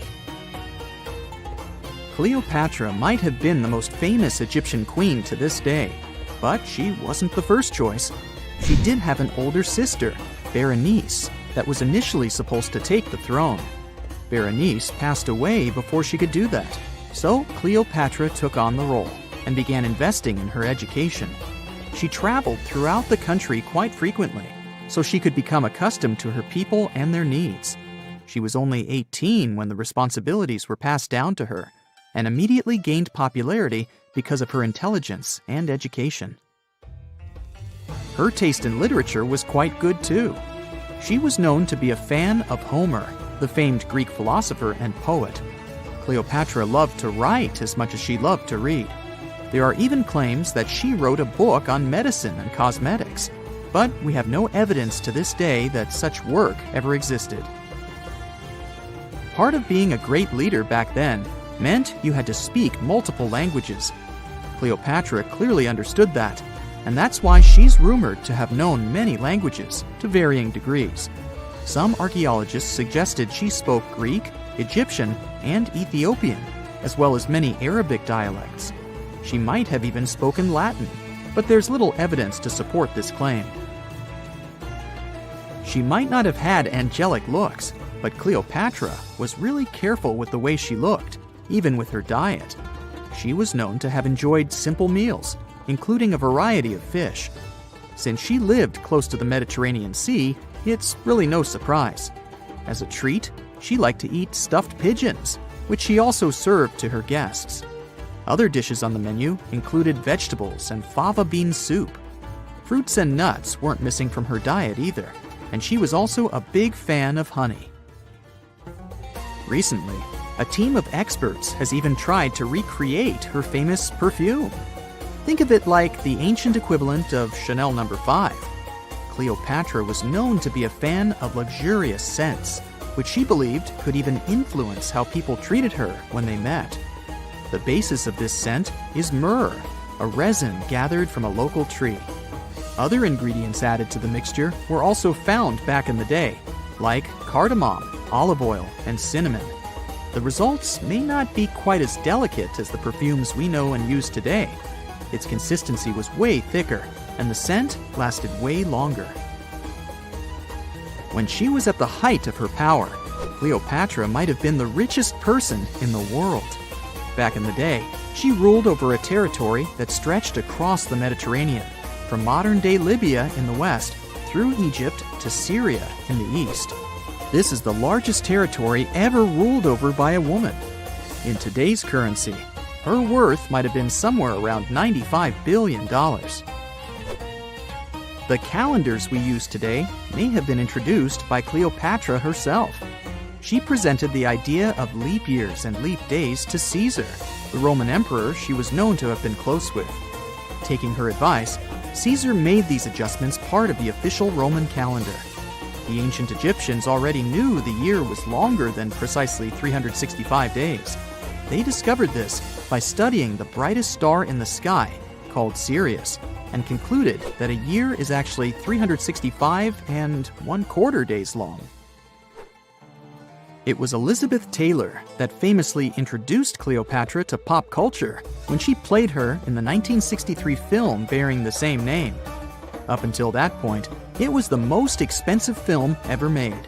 It was originally supposed to cost somewhere around $2 million, but ended up costing a mind-boggling $44 million. That's mostly because of script and production issues. To make this iconic movie, producers created 79 sets from scratch, as well as over 26,000 costumes for the cast. Elizabeth Taylor's Cleopatra costumes alone cost somewhere around $200,000. Thankfully for the producers, the movie made headlines and was well received by critics, making it a box office success. A lot of people associate Cleopatra with another famous Egyptian ruler, King Tutankhamun, nicknamed King Tut. Surprisingly, apart from both of them being Egyptian pharaohs, they have nothing else in common. For starters, King Tut lived around 1,300 years before Cleopatra did, and there is also no connection regarding their ancestry. Cleopatra had Macedonian Greek roots, while King Tut was a native Egyptian. These days, you're better off boarding a plane if you want to travel from New York to London. But what if I told you there was a time when these two cities were actually on the same continent? Well, the explanation is a bit more complex. For starters, back then, these two cities didn't even exist at all. But the tectonic plates they sit on today were a lot closer. Nearly 200 million years ago, all of the continents on our planet connected, making up one large supercontinent. This enormous piece of land was surrounded by one single ocean. We call this huge continent Pangaea these days. Some parts of this continent broke apart and shifted away from each other for our maps to reach their current configuration. There's even a nice experiment you can conduct to test this theory. Find a map online and print it on a piece of paper. After that, simply cut out all of the continents. Once you start playing around with them, you'll soon notice they all seem to fit together, like pieces from a puzzle. Probably the most striking thing you'll see is how South America perfectly fits Africa. What's even more fascinating is that this isn't the first time in our planet's history that supercontinents have been formed and then broken apart. Scientists have figured out that this happened at least 3 times before. And if we consider our planet's age, 4.5 billion years, the last 200 million is closer to the blink of an eye. So, how did scientists figure out that continents move? Apart from the aspect of today's continents, they also looked at identical rocks, which have been found on different continents. They looked like they formed from the same minerals and under the same weather conditions. Some other secret helpers? Well, dinosaurs. Fossils from the same species have been stumbled upon in both South America and Africa. This particular dinosaur, named Mesosaurus, is said to have lived on our planet way before the continents drifted apart. It's hard to imagine how life on Earth must have been with one single continent. For starters, the climate must have been very different.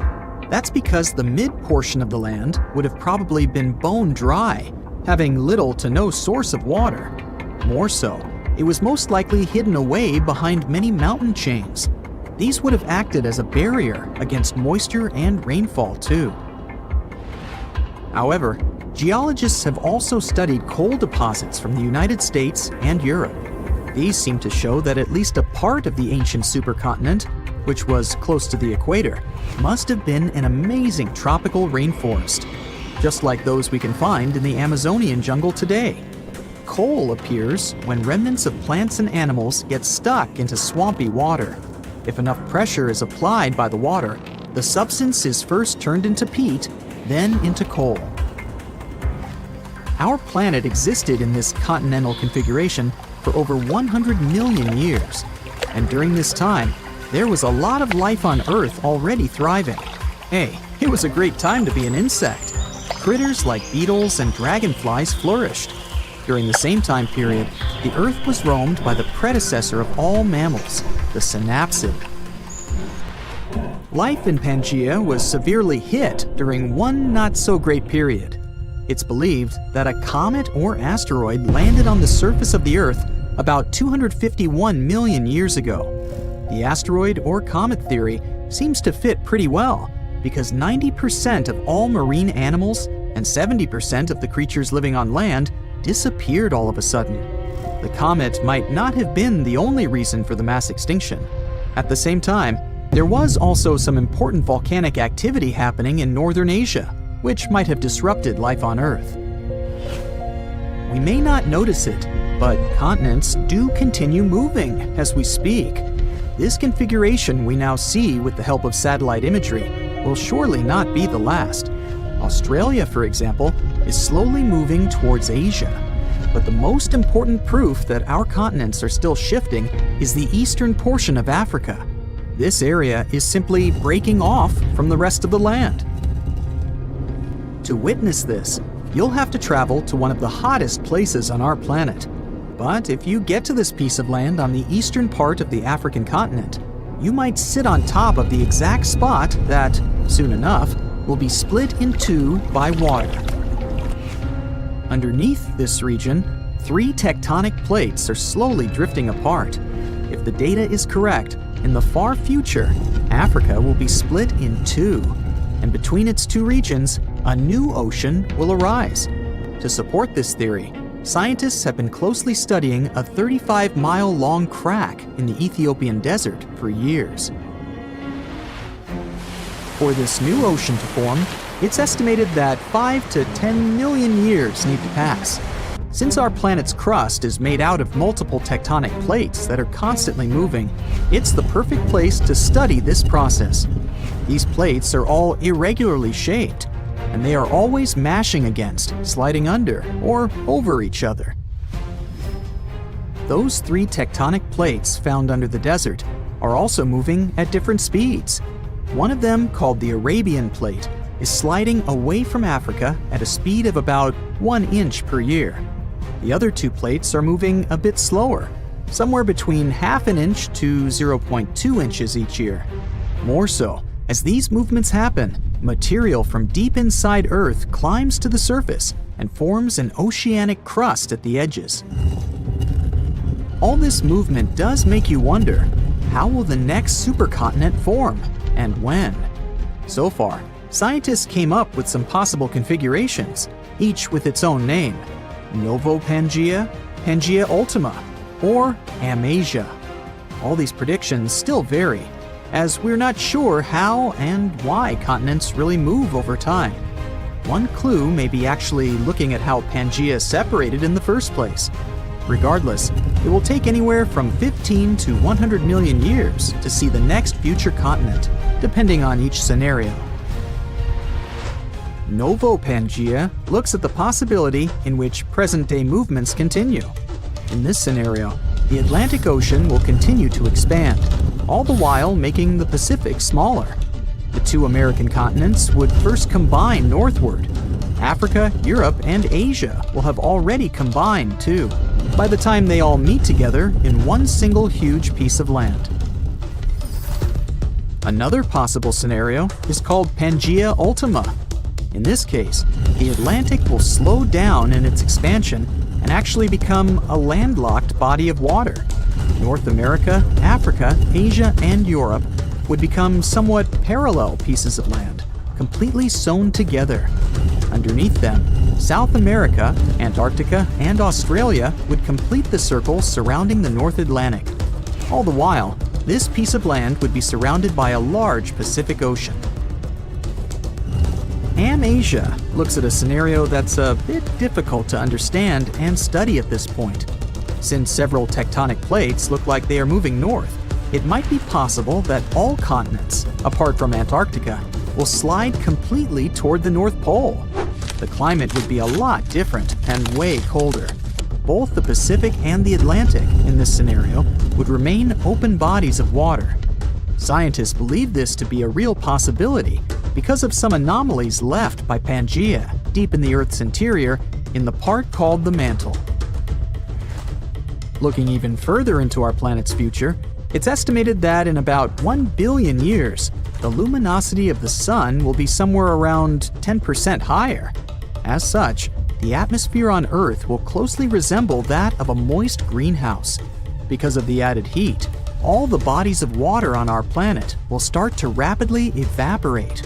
Moving further to 4 billion years from now, the temperature on our planet will soon transform it into a Venus look-alike. It might get so hot that the Earth's surface will begin to melt away.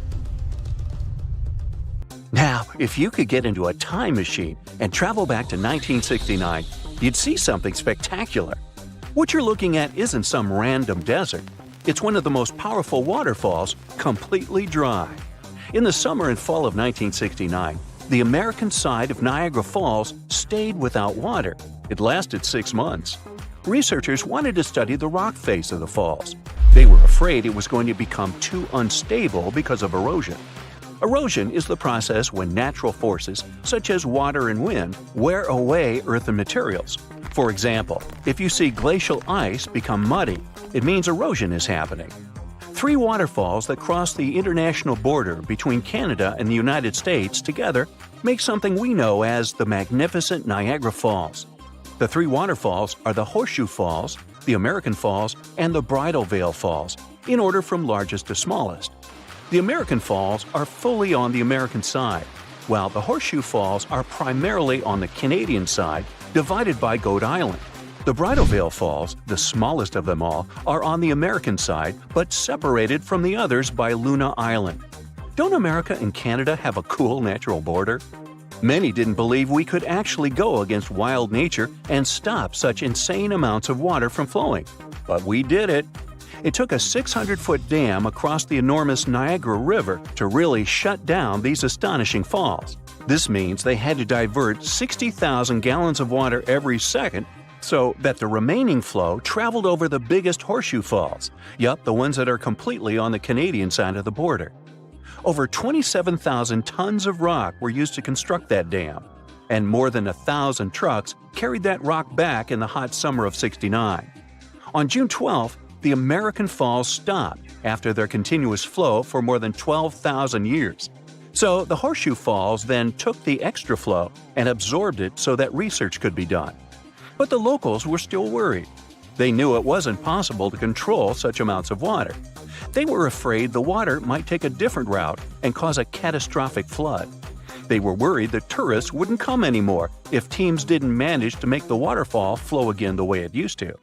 But tourists kept coming even that summer, and they got a unique chance to see something no one had ever seen before or after.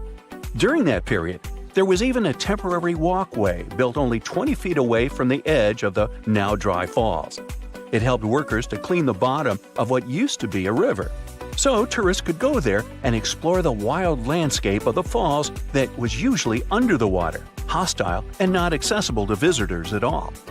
As they were exploring the dried bottom of the falls, researchers stumbled upon millions of different coins people had thrown in the water over decades, maybe to make a wish or for some other purpose. Wow, a Niagara Falls piggy bank! Well, they removed most of those coins. I wonder who got them. But in the past couple of decades, more and more tourists have been coming here. Imagine all the things they could find now. More coins, of course, but also lost cameras, errant drones, cell phones, and other things careless visitors could accidentally drop in the waterfalls. The idea of removing all the water and turning Niagara Falls into a desert proved to be possible, but it may need to be done again.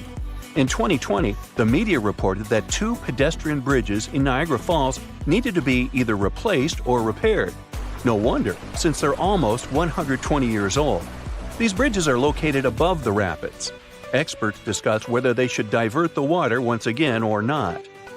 People talk about Niagara Falls a lot, and some believe they're among the tallest waterfalls in the world. But the truth is, they're not. They're famous, precious, and breathtaking. But when it comes to height, there are nearly 500 other waterfalls across the globe that are taller than Niagara. Let's take Angel Falls in Venezuela, for example. They're more than 3,000 feet tall. But what makes Niagara Falls so special, among other waterfalls, is the amount of water that flows over them. Very high waterfalls don't usually have great amounts of water. The combination of all those huge amounts of water and the height is what makes Niagara Falls so breathtaking. Also, they might be some of the fastest-moving waterfalls on our planet. The Niagara River appeared after the last ice age, together with the whole Great Lakes basin. The Niagara River is part of it. 18,000 years ago, I wasn't around then, this awesome waterfall didn't exist.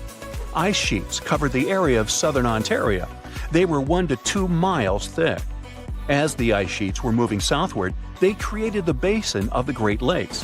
Then they melted, releasing enormous amounts of water into the basins. Generally, the water we drink is fossil water. Only 1% of it renews through the year, with the remaining 99% coming from ice sheets. The Niagara Peninsula hasn't been beneath the ice for nearly 12,500 years.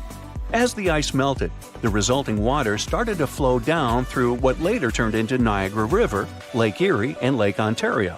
It took a lot of time, but the water eventually eroded cliffs and formed these spectacular falls. Now, you might have noticed that the Niagara River is amazingly green. This specific color tells us how powerful the water is when it comes to erosion. Every minute, Niagara Falls spews over 60 tons of dissolved minerals. All that, together with dissolved salt and finely ground rock, makes the color so magnificent. People who live in the United States and Canada, or more precisely, over 1 million people who have access to the area, use the waters of Niagara River for different purposes. For example, fishing, getting drinking water, doing recreational activities, including swimming, boating, and birdwatching, producing hydroelectric power, and so much more. Now, the first hydroelectric generating station in the world was built at the end of the 19th century, and it was right next to the falls. Pretty soon it started paying off because people were getting electricity from it. But this electricity could travel only 300 feet, so something needed to be improved there. Nikola Tesla was the one who took up the challenge and made the necessary changes. He discovered that electricity could travel long distances if an alternating current was used.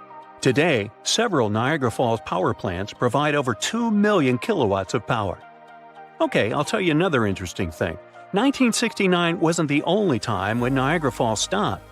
Back in 1848, the water didn't flow over the falls for up to 40 hours. Now, the falls were already very popular among tourists and a useful source of energy for local people, so no wonder they freaked out. Nature was to blame this time. Ice blocked the source of the Niagara River. An American farmer was the first one to notice it.